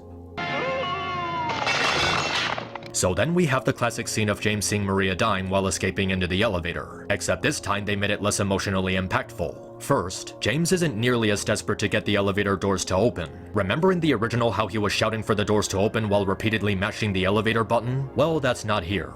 I mean, he does shout for Maria to come on and hurry at one point, and that's it. And aside from that, Maria isn't acting as desperate either. Remember how in the original she was shouting James' name, screaming for him to save her while reaching through the elevator doors? Well, she doesn't do that. Instead, she just generically pushes at the door while looking like she's going through constipation. And then after she dies and the elevator doors close, James just stares at them blankly before falling to his knees. And he doesn't turn his back against the doors while leaning against them, which is a terrible change from the original. James slouching against the elevator door with his back turned against it while cradled in a fetal position was a very important detail for his character. It demonstrated his deep-seated depression and how he was becoming suicidal, no longer caring about his safety and well-being. Maria's death had a profound impact on him by reminding him of the helplessness he felt while Maria was dying from her illness, and reliving that pain made him want to die. This generic shot of James on his knees while going, "Oh gee, well that sucks," doesn't emit nearly as much of that feeling. By having him directly facing the elevator doors, it doesn't recapture the idea of him losing the will to live. It's just the usual momentary feeling of defeat before getting back up. Being different from the original isn't inherently a bad thing, but it needs to be different in a way that maintains the character of the original. And this version of James in the elevator just doesn't do that. It's bland, weak, and devoid of the hopelessness the original had. For that, 5 negative points. So James makes his way outside where we're greeted with more of those horrendous rain effects, and he makes his way to the park to find the key to the historic society. But this time he finds Angela. This is another new scene exclusive to the remake, and it's also very good by expanding Angela's relationship with James. It also does a good job at keeping Angela in the story, where in the original she disappears until the abstract daddy fight. The way James interacts with her is really comforting, showing genuine concern for her well-being and expressing empathy for her situation. But it also leads to some pretty disturbing reactions from Angela. The first one coming from James asking her if she's seen Laura. Upon being asked if she's seen a little girl, Angela starts to feel panic and threatened by James. This could be seen as her either accusing him of being a predator or being reminded of the time she was abused as a kid. And then when James tries to reassure her, he tries touching her, which causes her to scream and run away in terror. This is really good because it demonstrates both how James is really bad at socializing with trauma victims and how deeply damaged Angela's mental state is. After everything she's been through, she very rightfully dislikes any sort of physical contact. With how young she was when her father did what he did, James is just accidentally adding fuel to the fire without realizing it. You may not remember, but James' lack of social skills got him in a lot of trouble in the original, and I feel like this expands on that aspect of his character. He doesn't understand Angela because he doesn't know anything about what she's experienced, causing him to unintentionally trigger a panic attack. It's a very well done addition to the story that gives Angela more screen time without phoning in her presence. So I'd say it's worth another 5 positive points for the remake. Good stuff. So James makes his way to the History Museum, and there's a pretty interesting Easter egg you can find at Jack's Inn. If you enter room 106, you'll find the wallpaper has been ripped, revealing a symbol of the cult in Silent Hill 3. It shows how even though Silent Hill 2 has its own separate plot, it still shares an interconnection with the first and third game. It helps to make Silent Hill 2 feel more involved in the original trilogy, demonstrating the lingering effects of the cult even outside the main storyline. It's not a big thing, but it's still a good thing that shows how Bloober Team has some reasonable familiarity with the source material. Eventually, James reaches the museum and you get the usual stuff, like the historic photos and the portrait of Pyramid Head foreshadowing later events. But I'm sure the one thing everyone was waiting for was how Bloober Team would tackle the long, dark descent into the prison. That creepy, haunting tunnel that goes on and on while that foreboding horn goes off in the background. And I have to say, it's just as tense as it was in the original. It maintains that feeling of dread you get as you just keep going and going and going, wondering if you'll ever reach the bottom. You feel this really tense sensation as you continue, trying to prepare yourself for what you might find. How bad is it gonna be? Can you bear to face what you'll find? That same feeling the original gives is very well replicated here, making it just as intimidating as it was back then. Another positive point for the remake. Eventually, James makes his way to the bottom of the prison and comes across Eddie, who seems to have killed a guy he assumed was making fun of him. And you know what? I think it's time to confess to something. I absolutely adore the remake's version of Eddie, and this scene really demonstrates why he's so good. Everything about it is scarier, more tense, and more mesmerizing than the original. All the classic elements are here. Eddie standing up to make himself look dominant over James, Eddie maintaining proper eye contact throughout the conversation, James briefly glancing at his gun, the sinister music that builds throughout the scene, and Eddie's growing hostility through his body language and the tone in his voice. But it doesn't end there. Bloober Team added some really interesting differences from the original. In the original, when James first confronts Eddie, he starts acting panicked and defensive, and when Eddie tells James he was joking, he lets out a nervous laugh like he's trying to cover up a lie. In the remake, his behavior is a lot more sinister and malevolent. For one thing, he doesn't act defensive or vulnerable. He simply greets James in a calm tone. And when James starts to talk about why he would attack Eddie, he starts to act in agreement, feeling catharsis and validation in his actions. And during the part where he tells James he was joking, he starts to chuckle in a playful manner with a creepy smile. It's less defensive like in the original and more like Eddie is finding sadistic pleasure in his situation. The way he chuckles and acts like he was pulling a prank on James is oozing with violent perversion, making him look even more cold-blooded and brutal. And then there's the use of breath during this whole scene. You can see the oxygen being exhaled from both James and Eddie with how cold it is, and it demonstrates their emotional and psychological state. Eddie's breath shows the growing sadism through the soft whispers and laughter he lets out, and James' breath shows his growing anxiety and agitation, even that stone-cold glare in Eddie's eyes throughout the whole scene. It's so much more unsettling than the original. Overall, this scene is amazing on multiple levels, and it's the first real moment where Bloober Team manages to do something better compared to Team Silent. It really captures the gradual buildup of Eddie's insanity, showing how he's a ticking time bomb waiting to go off, and they managed to make him feel more dissociated and psychotic than before. It's a massive improvement over the original in every single way, so much so that I'm willing to reward it with 10 positive points. Excellent work. And so James finds himself exploring the prison, solving its many puzzles to proceed to the labyrinth. In my previous video, I talked about how Toluca Prison was a standout location in the original for how disgusting and vile it was. It was an extremely nasty place, filled with rot, decay, and death. So imagine my surprise when I saw how Bloober Team managed to recreate this atmosphere to a T. Toluca Prison in the remake is just as repulsive as it was in the original, with all sorts of sickening things in every corner. Mold, rust, decay, filth, dirty water, and those horrible noises in the soundtrack. Every aspect of the prison is repugnant and hideous, which fits the nature of all the dark evil things that must have occurred here. Very good job for Bloober Team, worthy of another point.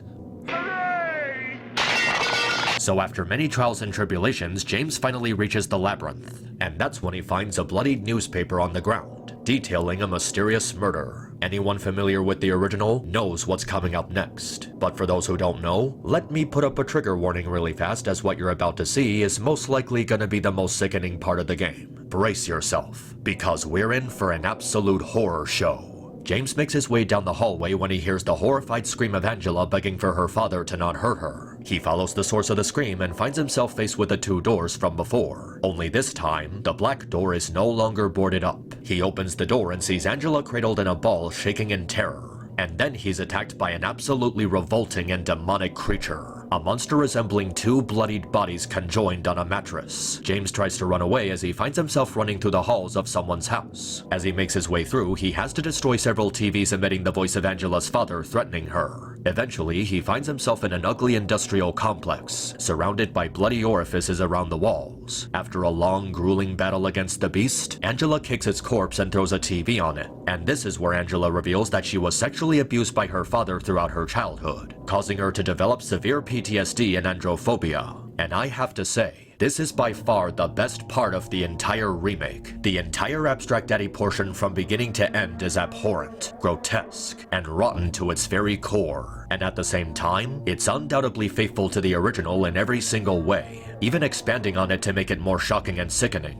First, that scream for help by Angela is still here. You can easily recognize the terror in her voice, begging to be spared of reliving the horrors her father put her through. And then there's the design of the Abstract Daddy itself. In the original, it was pretty gross and easy to recognize what it was supposed to represent. But admittedly, due to the limited power of the PS2, they couldn't really go all out with its design. But now with the PS5, Bloober Team is able to truly capture the physical aspect of the monster. It is absolutely revolting to look at. You can really distinguish its appearance resembling two bloodied bodies conjoined in a sexual way. Their skin fused to the mattress-like body as one of its heads jerks around repulsively. And the way it moves around while chasing James is really disgusting, in a way that's meant to make you feel what Angela must have felt from all those years of sexual abuse. Even its main method of attacking James, grabbing him while smothering him with his body, is really sickening when you think about what it implies. And then there's the new setting for the battle, taking place in a recreation of Angela's house as you run through the halls. Not only does it make you feel more trapped, but it also perfectly replicates what Angela was going through. Just imagine being in her shoes, running through her house trying to get away from her father.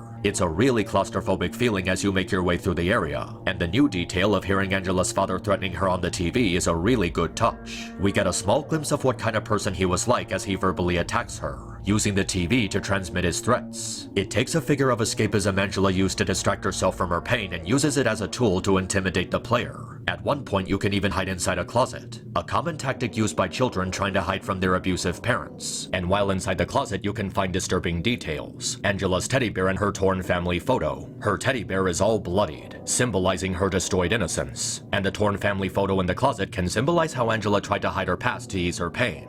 A really good detail that displays how broken she is. And as you make your way through the ugly industrial complex, you can see those disgusting orifices from the original carried over, and they look just as nauseating as before. They might not have an object penetrating them like last time, but they're still absolutely repulsive. These bloody dark red gory depressions against the walls, symbolizing Angela's physical torture. With the way these things are designed, they could represent how rotten and filthy her let's call them her woman parts became from years of sexual abuse. And the actual boss fight itself is massively improved. Not only does it give you a lot more room to maneuver and avoid the monster, it creates a greater sense of trying to avoid the creature and distancing yourself from it as much as possible, much like Angela would try to. Unlike the original where I just spammed the shotgun, I was actually compelled to constantly run away from this thing while using the pistol to damage it from a safer distance. Like, I didn't want this thing anywhere near me. Just the thought of receiving damage from it made me feel uncomfortable. And Angela's breakdown after the battle is also really sad. You can practically hear it in her voice and see it in her body language. She's so far gone that nothing will ever make her feel better. Nothing that anyone does for her will ever make this okay. She is never going to move on from the vile, disgusting things her father put her through. Keep in mind, James and Angela experience things differently in Silent Hill, and we've only been seeing things from James' perspective. If it was this bad for him, I don't think I ever want to see Angela's perspective. It's just so deeply disgusting and sad seeing what's been done to this woman, and how it manifested into her deep-seated hatred for men.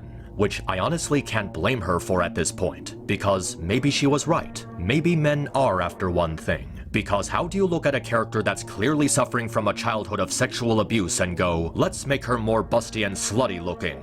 I have to say, it is actually astounding how much Bloober Team managed to elevate this part of the game. Not only did they make the boss fight more terrifying, but they managed to tie it even deeper into Angela's trauma. And to put a little bow on this S-tier gaming moment, they give you the ability to beat the shit out of Angela's father's corpse. Maybe this is just a me thing, but after all my experiences with seeing adults using the internet to try and have sex with children, giving me the ability to bash his corpse feels like a snowy Christmas morning. Just straight joy and happiness. I'm not even gonna talk over it. Just watch and see for yourself how good it feels.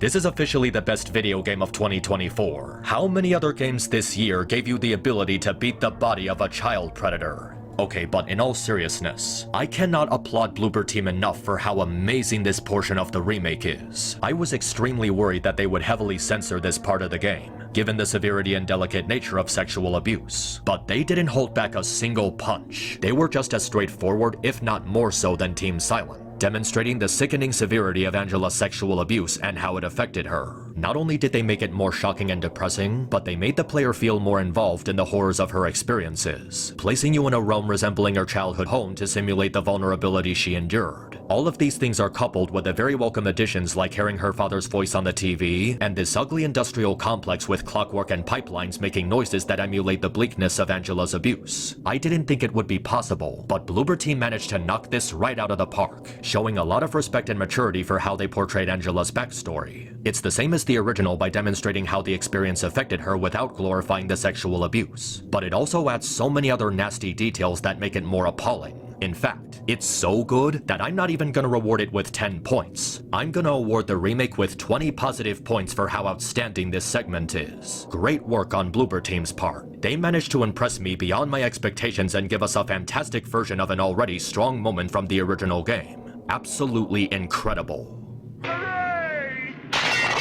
And so we make our way to the Labyrinth, a large maze-like area leading to the lake. And for what it's worth, the Labyrinth is much more interesting in the remake. It's more of a giant puzzle where you have to solve a series of challenges to get to the next area. Instead of just forcing the player to memorize patterns to navigate, you have to engage in a series of trials and riddles that test your problem-solving skills. It makes for a much more creative and interesting level than just trying to not get lost through all these branching paths. It's more satisfying and adds variety to the gameplay. So I guess that warrants another positive point.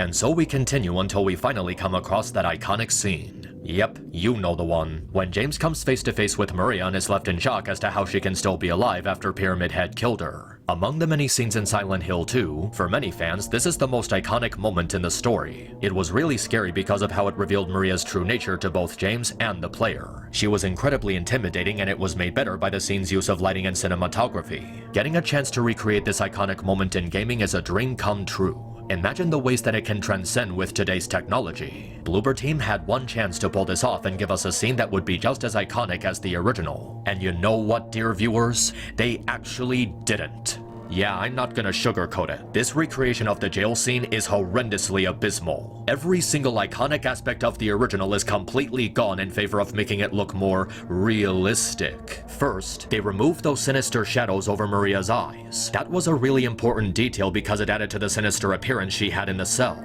It made her look more ghostly and haunting, adding a sense of mystery to her true nature. Now that effect is gone in favor of Maria just giving us a blank stare. It just looks so lifeless and unengaged. Second, the body language is horribly stiff. Remember all those lively gestures she made in the original? How lifelike and intrinsic she was when moving around in her seat? Well, that's gone too. Replaced with this stiff, motionless, robotic doll that has no sense of body language whatsoever. I keep trying to remember if she actually moved while sitting there. Third, the voice acting is abysmal. She doesn't switch between the sweet and caring side of Mary and the seductive and vindictive side of Maria. She just keeps this same bland tone throughout the entire conversation. That was a very crucial part of her mind tricks because she was honing the two sides of her that appealed to James. The loving side of his wife, and the playful, alluring side he secretly wanted for her. All those shifts in her tone made the original so sinister and impactful, and they replaced it with this completely deadpan performance. Fourth, her delivery of that one line is terrible. Like, really, really bad. In the original, when she says, "I'm not your Mary," you felt all the negative aura coming from it. It had so many negative emotions behind it that demonstrated how bitter she was becoming towards James. It was cold, sharp, resentful, direct, angry, threatening, spiteful, and calculated. It demonstrated how frustrated she was growing that James kept treating her as a replacement for Mary, and her urge to kill him was starting to rise. In the remake, all those emotions are completely absent. The way she says it is so flat and monotone, and trying way too hard to be dramatic. This isn't creepy or intimidating, it's just wooden and pale. The original had that eerie vibe that Maria is aware of what James is going through and plays him with deception, making him question his reality, which spirals him deeper into insanity. This version sounds like the voice actress just wanted to collect her paycheck and go home. It's like she said it a total of one time, and Bloober Team just decided, yeah, let's go with that. This is such a terrible, awful scene. The original was so iconic for so many different reasons. The voice acting, the use of shadows and cinematography, the pacing, and the fantastic expressions on Maria's character. The remake has none of these things. 10 negative points for this travesty. What an embarrassment.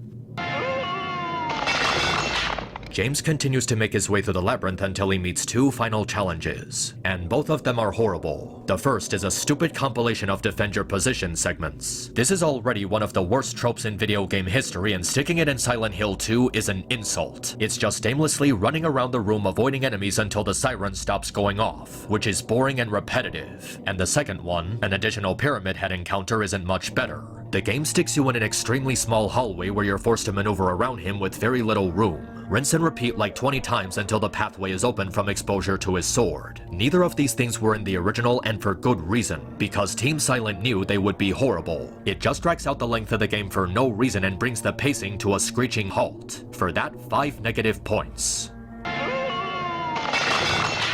James makes his way to Maria and finds her dead, causing him to sink into depression while remembering Mary. He tries to push himself forward until he reaches a graveyard with the names of him, Angela, and Eddie carved on tombstones. Diving into one of the holes, he comes across Eddie once more, who has now gone off the deep end. And just like the prison scene, it manages to be even more creepy and intimidating than the original. I'm sure people will criticize the absence of those different camera shots or the absence of the way he says "and a corpse can't laugh," but honestly, those things are small potatoes compared to the absolutely unsettling homicidal rage that Eddie displays here. In the original, the voice acting made him sound like he was a fat loser whining about stuff, which is good. It made sense for the character as the constant harassment would have an effect on his behavior, but the voice acting in the remake is extremely threatening. It really shows how much of an unhinged ticking time bomb he turned into as the hauntings of Silent Hill got to him. It's more imposing, rage-filled, and really striking with none of the awkward pauses in between. And it really sounds like he's letting out years of pent-up anger after all the harassment he was subjected to. On top of that, he manages to maintain even more eye contact with James, staring directly into his soul with those cold, fury-induced eyes. In the original, he doesn't really maintain eye contact with James because he's constantly shaking his head around while ranting about his abuse, which makes it more like he's venting his frustration instead of directing it at another person. By having Eddie directly glare at James while yelling out his abuse, it makes it more like he's trying to actively scare him into submission. A bully victim finally standing up for himself against his aggressor. Another thing worth noting is how before James confronts Eddie, he's seen ranting at a dead body, talking about how he followed him all the way out here, even mentioning how he's killed him several times before this moment. This is most likely because every single monster Eddie killed was the football player who harassed him, constantly coming back to haunt him from beyond the grave. It's a much more interesting approach than how the original suggested Eddie killed different people instead of just the one.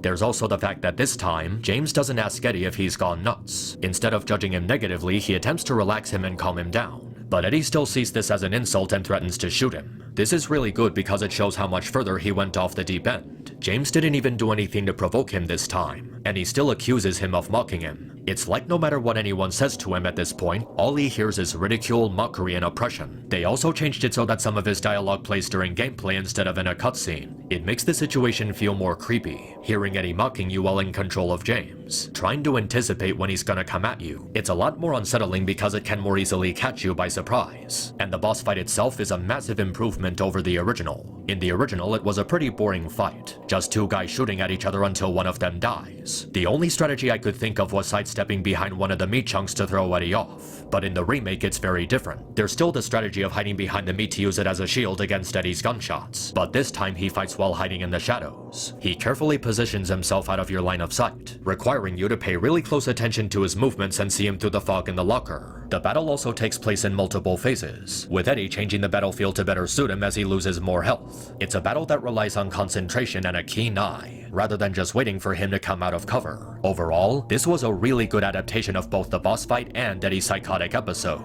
Bloober Team recaptures the empathetic element of his character very well. He was a broken soul driven to the point of insanity and just snapped, and being brought to Silent Hill brought out the worst in him. Even when he's acting out and becoming sadistic, it's just him being hurt. This was a guy who was harassed his entire life, and not lightly. Even after finishing school, he never caught a break. Like the world was always against him the entire time. He was already in distress from the beginning, and the stress and hallucinations of the town just broke him.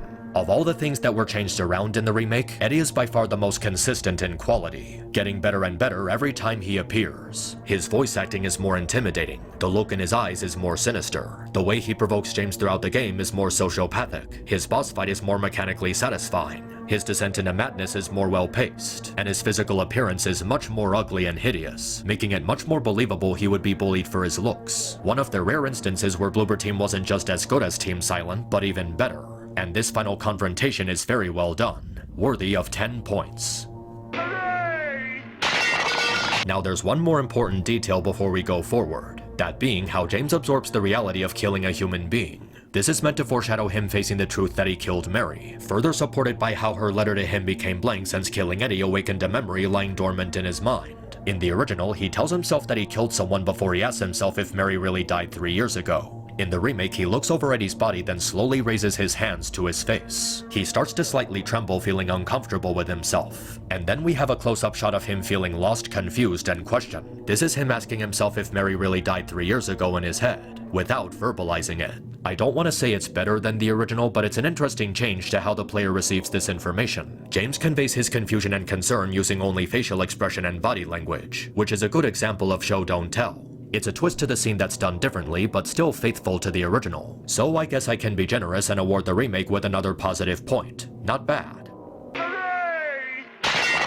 So we make our way to the Lakeview Hotel where Mary is waiting for us. James explores for a while until he comes across Laura in the piano room. They patch up their differences and Laura gives James a letter from Mary that she wrote during her time in the hospital. Now here's a little fun fact. In the original, Mary's letter to Laura was meant to be read verbally, but Team Silent decided to remove it because they didn't think it was important to the story. The remake decides to change that by having it verbally read in Mary's voice. This is a pretty good change because it not only adds more emotion to the letter, but we also get to see James' reaction as he reads it. A small reflection of hope appears on his face while still remaining cautious, not wanting to get his hopes too high in case it's a trick. And when Laura reassures him of the information, he starts to wonder if she's really alive. It's a pretty nice change from the original, adding a few new emotions to the scene while giving James a more hopeful reaction. It's a good addition worth a point.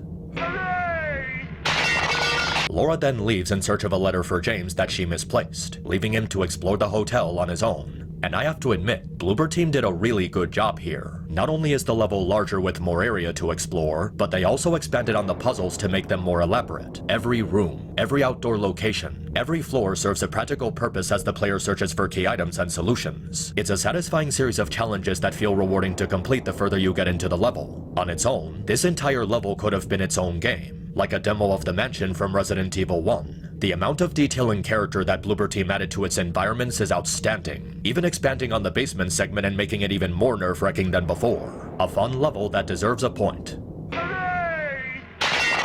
So after completing all the puzzles and making our way to the hotel room, we finally have the classic twist we've been building up to. James plays the VHS revealing that he killed Mary by suffocating her with a pillow, leaving him to reflect on the reality of what he's done. So does it manage to be as good as the original?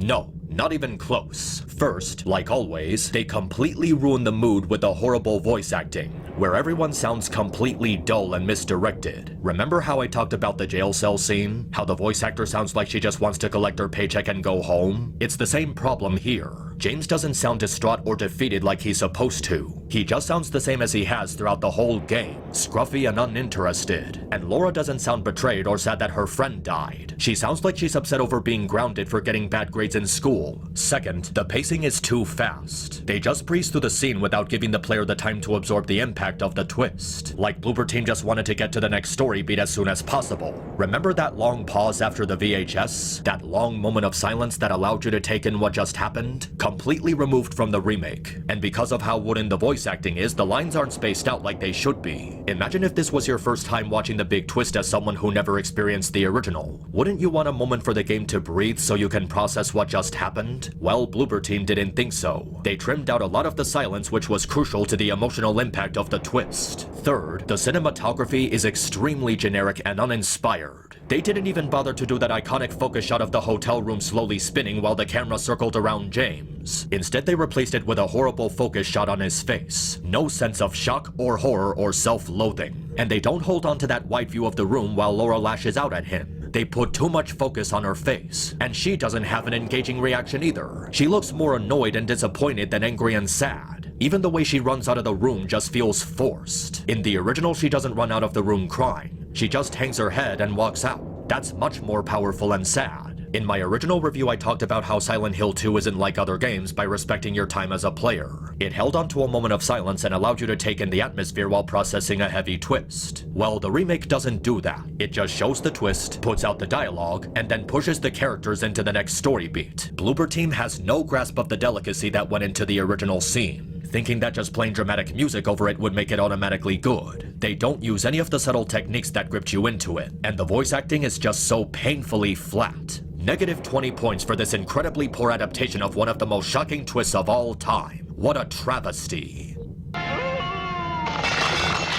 James receives a message from Mary on the radio telling him to keep moving forward. He starts traveling through the rooms of the hotel and makes his way to the roof. And along the way, we are given what just might be the biggest fuck you I have ever seen from Konami. Forget erasing PT from existence. Forget the way they treated Kojima. Forget how they botched up Metal Gear Solid 5 by forcing it out with unfinished content. This is the biggest sin they've committed, cutting out the headphone conversation between James and Mary's doctor, effectively erasing it from the story. The original had this hidden cutscene the player could find after the big twist, adding context to James' relationship with Mary and the complexity of the situation. It helped paint the dilemma as less black and white and showed how James deeply cared about Mary in spite of his resentment towards her. It also showed how broken he was becoming from how overwhelmed he felt by the knowledge of her inevitable death. It was also crucial to the story because this is where a psychosis got the idea she died 3 years ago. It was an amazing scene that added detail and layers to the story and characters. And these fucking nimrods decided to just remove that from the plot, making it into a stupid collectible by turning the headphones into one of those glimpses of the past. This is absolute fucking garbage. Eddie's pizza line was one thing. That was just a silly meme that got blown out of proportion by the fandom. But this, cutting out one of the most crucial pieces of the story and making it a meaningless Easter egg, that is actually offensive. I'm not giving this 10 negative points, not even 20 negative points. I am giving this dog shit 30 negative points. This is an absolute disgrace to both Silent Hill 2 fans and the original game itself. James continues to make his way through the hotel until he comes across Angela one more time. He meets her in a burning staircase as they have one last conversation before she disappears into the fire. Now, I was very proud of Bloober Team with the Abstract Daddy segment. It was amazing how they adapted that part of the game and didn't hold back any punches in showing the brutality of Angela's backstory. But I have to rip into them again because the way they handle this scene is so weak compared to the original. Like always, the voice acting is incredibly stale. Angela just sounds so pale and unengaging, unlike the original who had more variety to her fluctuation. It sounds like she's saying these lines after a caffeine crash, with no hint of emotion to anything she's saying. The original just puts so much more effort into making the voice sound lifelike, making them emote and add to the dreamlike atmosphere of the town.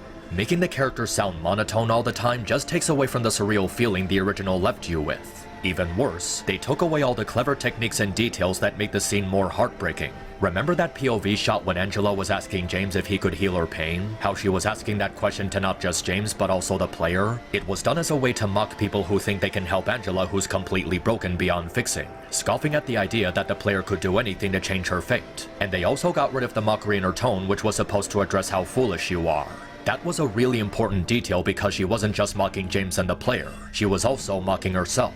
Angela did wish for help and a part of her was still wishing that someone could heal her, but she realizes how it's just wishful thinking and how she was fooling herself. And they also don't have James hanging his head in shame after Angela says, "That's what I thought." That was a good detail because it shows how much pain James was causing to himself by developing a savior complex. He pities Angela and wishes he could do something for her, but deep down he knows she's right. At this point there's nothing he can do for her, and even if there was, he's not qualified to help her because of his own broken mind.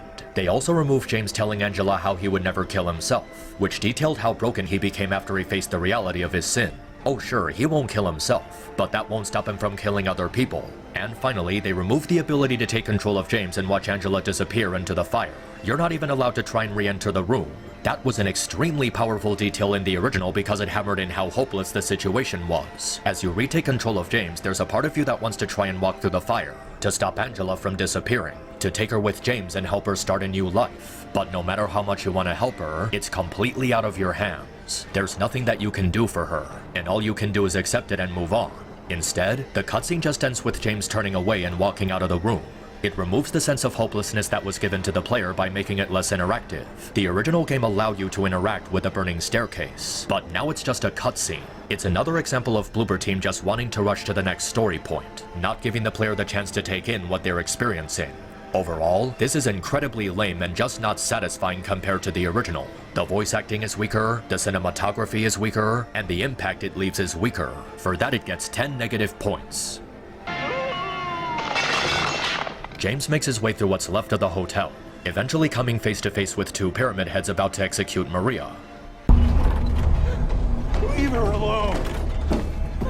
Leave us both the hell alone! Oh, come on, guy, is this really the best you can do? Look, I've been doing my best to remain respectful to this actor, but you're about to witness a woman resembling your late wife be horribly butchered by monsters manifested from your self-loathing. I think you can afford to break your monotone for a moment.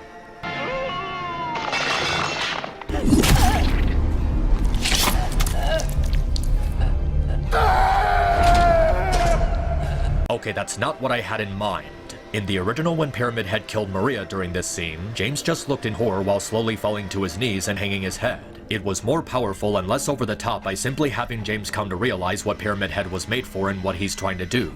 This version has him acting way too dramatic, with a scream and quickly falling to his knees while banging his fists on the floor. This is one of the problems with the remake overall. It can never seem to find some sort of middle ground in its tone.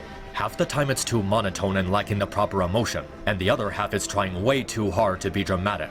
It's a really annoying problem that wasn't present in the original, and this scene is a perfect example of how it makes the remake worse.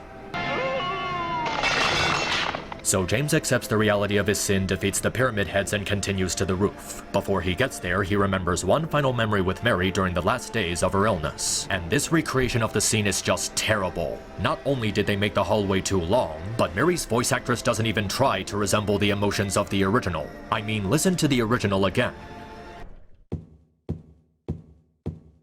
Mary? What do you want, James? I brought you some flowers. Flowers? I don't want any damn flowers. Just go home already.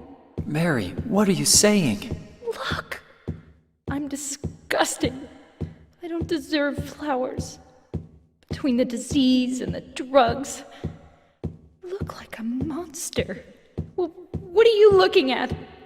Get the hell out of here. Leave me alone already. I'm no use to anyone. I'll be dead soon anyway. Maybe today, maybe tomorrow. It'd be easier if they'd just kill me. But I guess the hospital is making a nice profit off me. They want to keep me alive.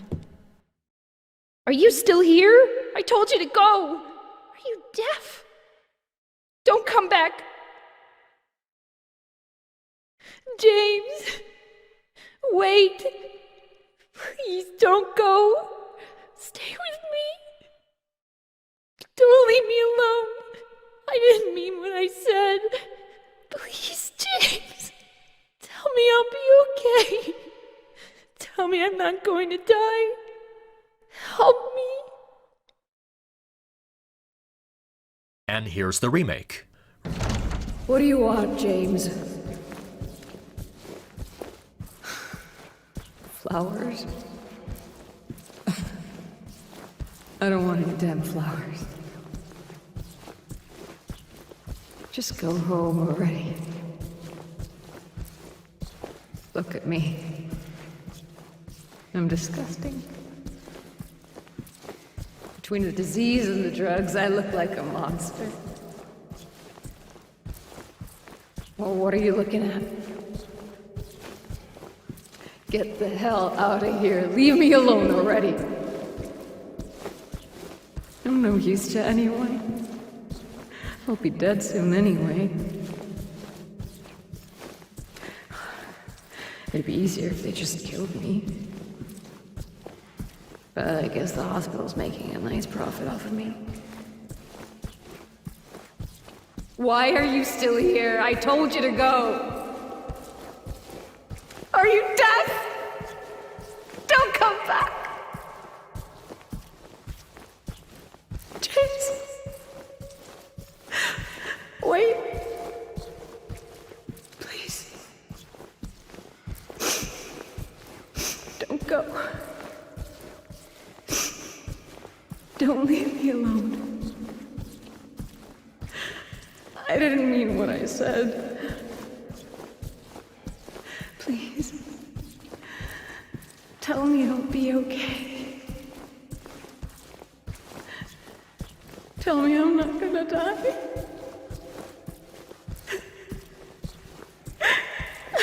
Help me.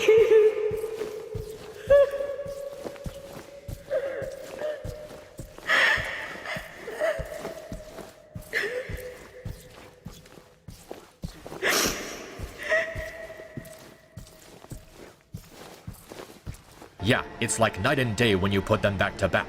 Mary in the remake does not sound at all like she's supposed to. The desperation, fear, guilt, trying to bargain with her impending death, panicking while begging for James to stay with her, all of those complex emotions are completely gone. They just added some crying at the end of it and called it a day. The remake just sounds like she's acting it out while the original actually broke down crying, which made her performance much more authentic. The remake just comes across as being too dramatic, instead of replicating what Mary was feeling as she was dying. This is the emotional climax of the story and they just made it so bland.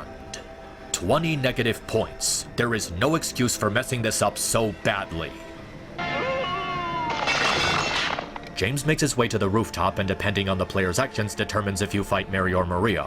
Now the Maria path isn't too different from how it plays out in the original. It's fairly by the numbers when you put them back to back. But what's really interesting is the final boss battle if you take the leave or in water path. It begins with James and Maria, now taking Mary's form, embracing as Maria believes they can now be together forever. But after a moment of bliss, James once again faces the reality of his situation. He steps back and confronts Maria face to face. He tells her that he knows she tried her best, but Mary was gone and she was never coming back.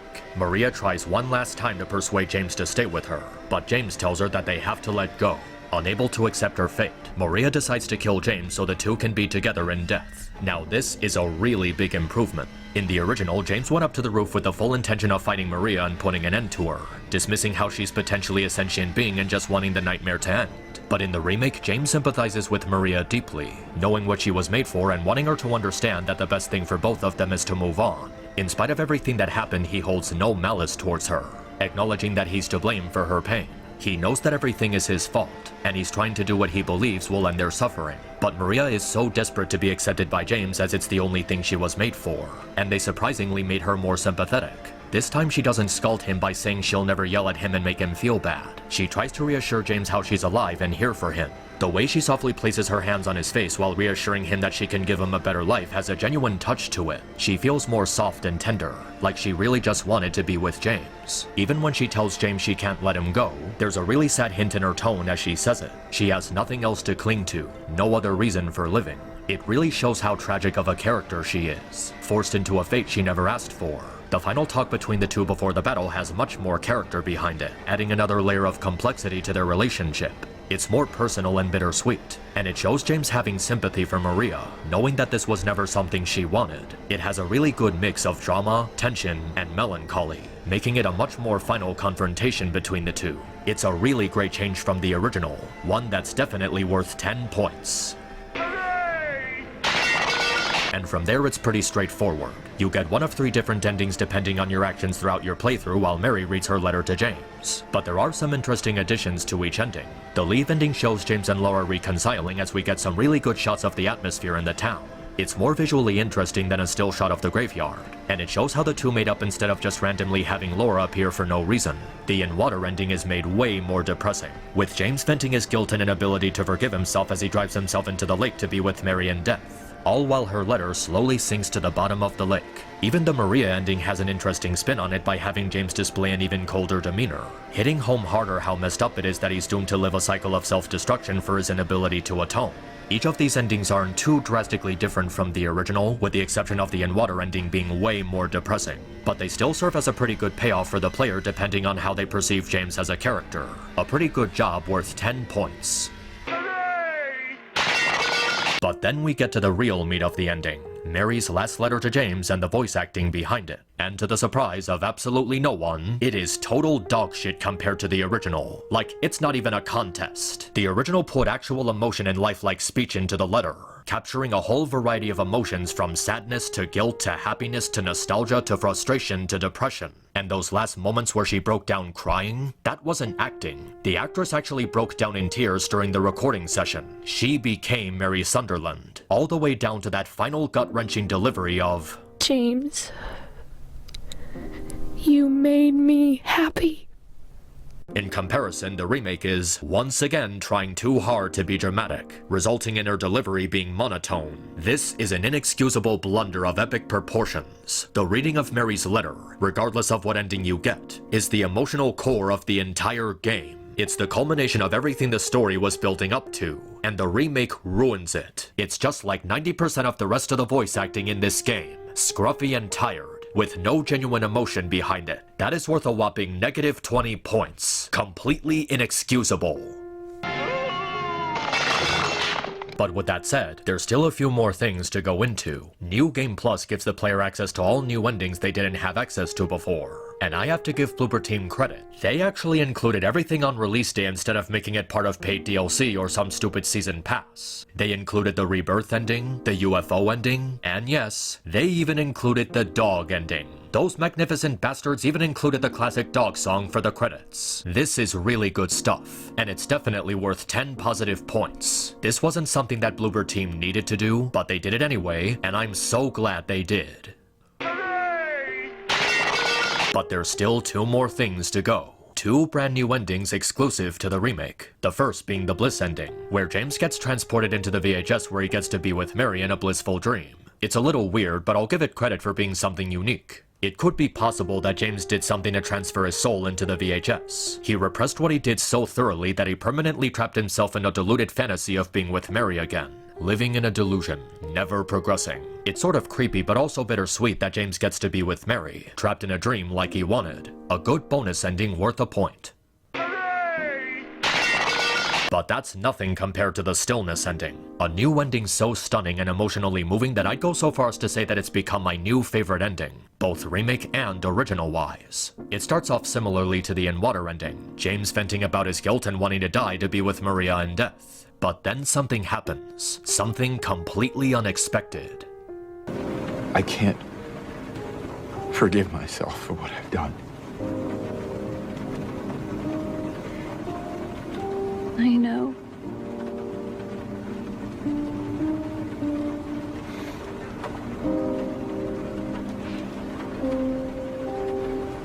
What's wrong, honey?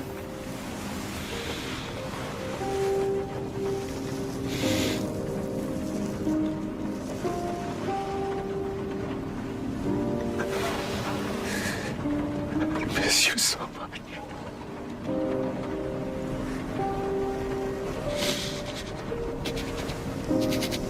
I'm sorry. I am so sorry.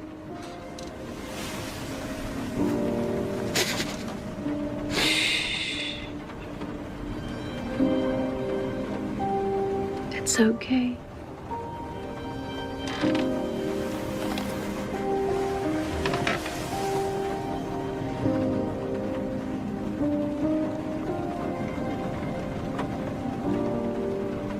Will you wait for me? James. I've always been waiting for you.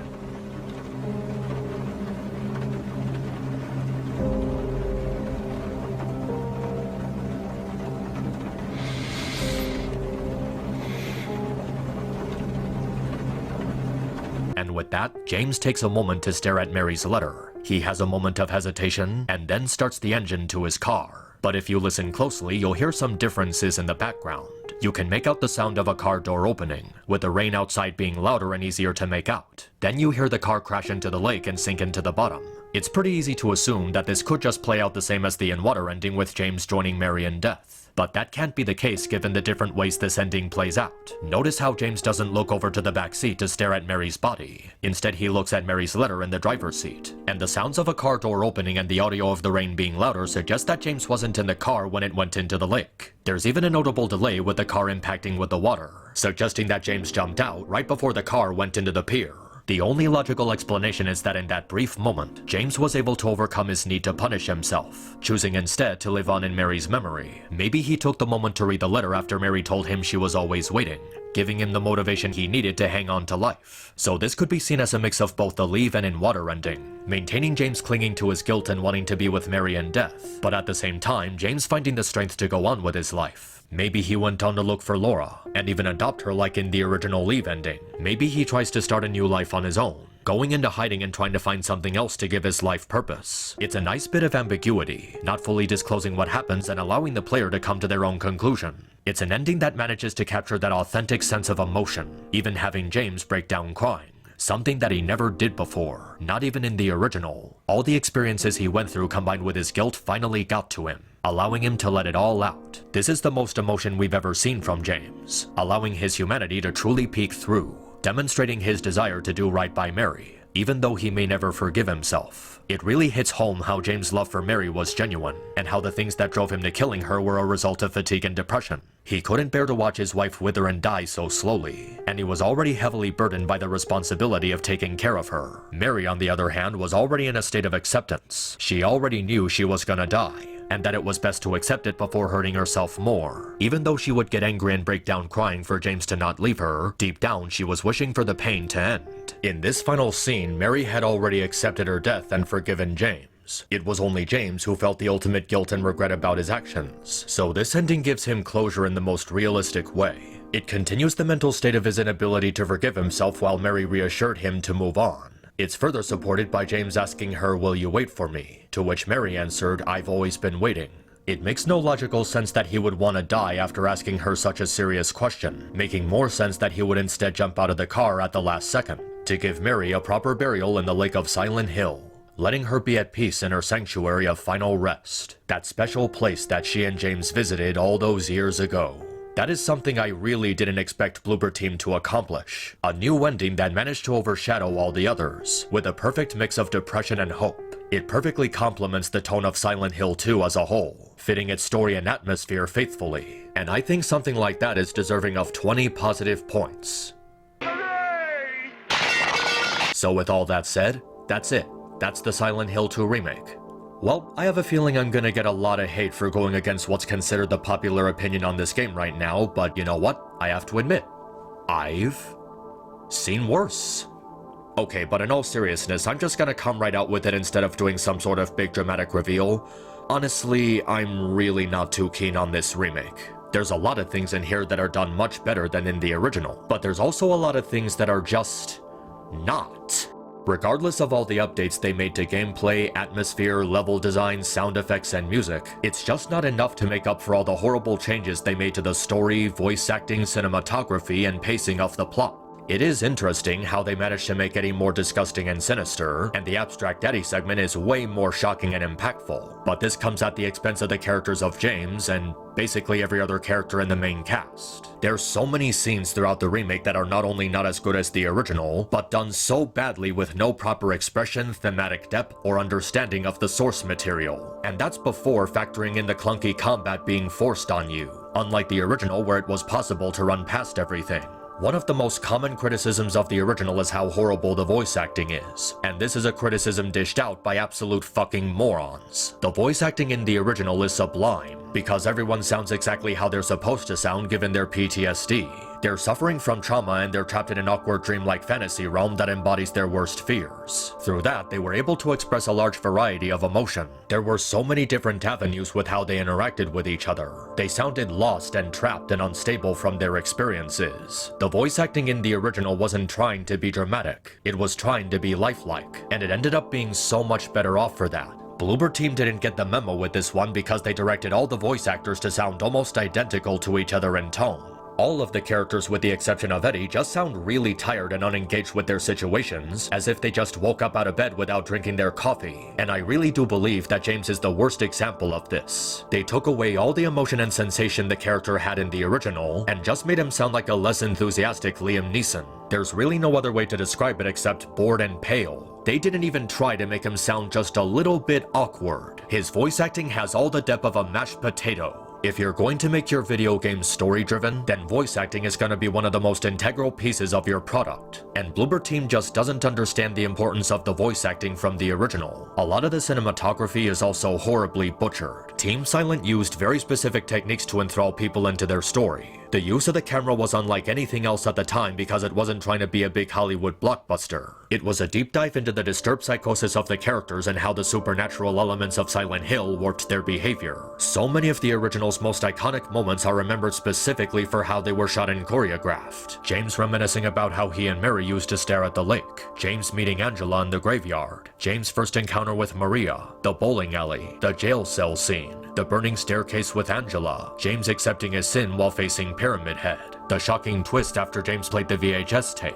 all of which had so many unique perspectives that allowed the atmosphere to sink in. Bloober Team doesn't have any of these things. They just wanted to make the game look like a big Hollywood production, trying to look serious and dramatic while completely dismissing how Team Silent told the story visually. Because of that, there's no uniqueness to the visual aspect of the cutscenes. It's just MCU wannabe number 49. The pacing also doesn't feel right. Many of the scenes are too fast, upsetting the rhythm of how events play out and how they fit in the rest of the story. The worst one was definitely the big plot twist. That scene was very carefully paced to allow the player to absorb the gravity of what just happened. The long moments of silence, the interactions between James and Laura, even the way she slowly hangs her head before walking out of the room.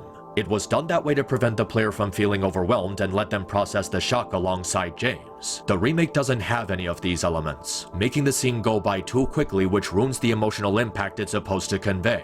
And the worst thing of all is that on top of the terrible voice acting, boring cinematography, and awkward pacing, Bloober Team felt the need to needlessly change or outright cut content from the original story. The pizza line, the headphone scene, James' interactions with Laura, James' first interaction with Maria, James in the elevator after Maria's first death, the hallway memory before the final boss, the reading of Mary's letter, all of which are done so horribly when compared to a video game that's over 20 years old. And those are just from the top of my head.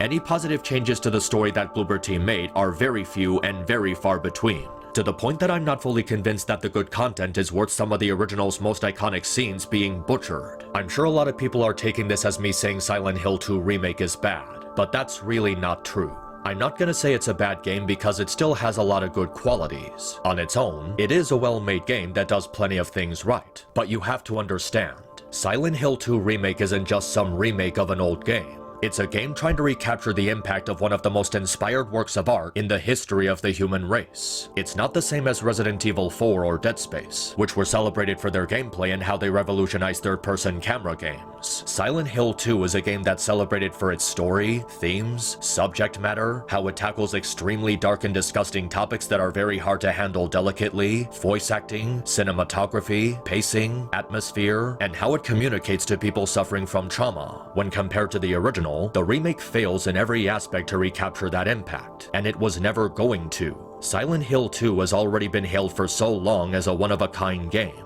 Lightning in a bottle, something that can't be improved because it was already perfect. You can't recreate something like that, no matter how hard you try. And I'm sure there's a lot of people who will ask, oh well, what if the remake was done by someone else? What if it was by someone more skilled than Bloober Team or someone with a better understanding of the source material? But that wouldn't make any difference. Whether this game was remade by Capcom or Sucker Punch or even the original Team Silent, Silent Hill 2 was already universally cemented as an untouchable monolith. It was never gonna be topped. And even so, what would be the point of remaking Silent Hill 2 now? We already have a remake of it, and it's very unlikely that a remake of this caliber is ever gonna be done again.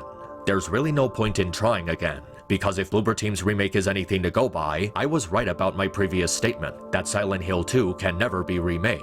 I'm not saying the remake is a bad game. In fact, on its own, it's fairly good. I may still play it once in a while if I have nothing else to do, if I'm bored, or if I really just want to try and get the Platinum Trophy. But this isn't one of those games that I'm religiously gonna come back to, especially when I already have the original in my possession and the original is infinitely better. I suppose if you're just really curious about experiencing it for yourself and seeing if it's up your alley, I'd say check it out, but after a price drop of some sort. On that note, thank you for watching my video from beginning to end. Even if it's not a lot, I really appreciate people who value my contribution to media criticism. For those who are interested, I'm currently working on setting up a community for people who are interested in my content. I have some ideas for how to do it, but I want to hold off until I have the safety hazards covered. But if you just want to support me, feel free to check out my Patreon. If you donate $1 a month, your name will be featured at the end of future reviews. I'm not asking for a lot, just $1 will do. I just want to know that there are people out there who genuinely care about my work. Thanks again for watching, and until next time, stay cool.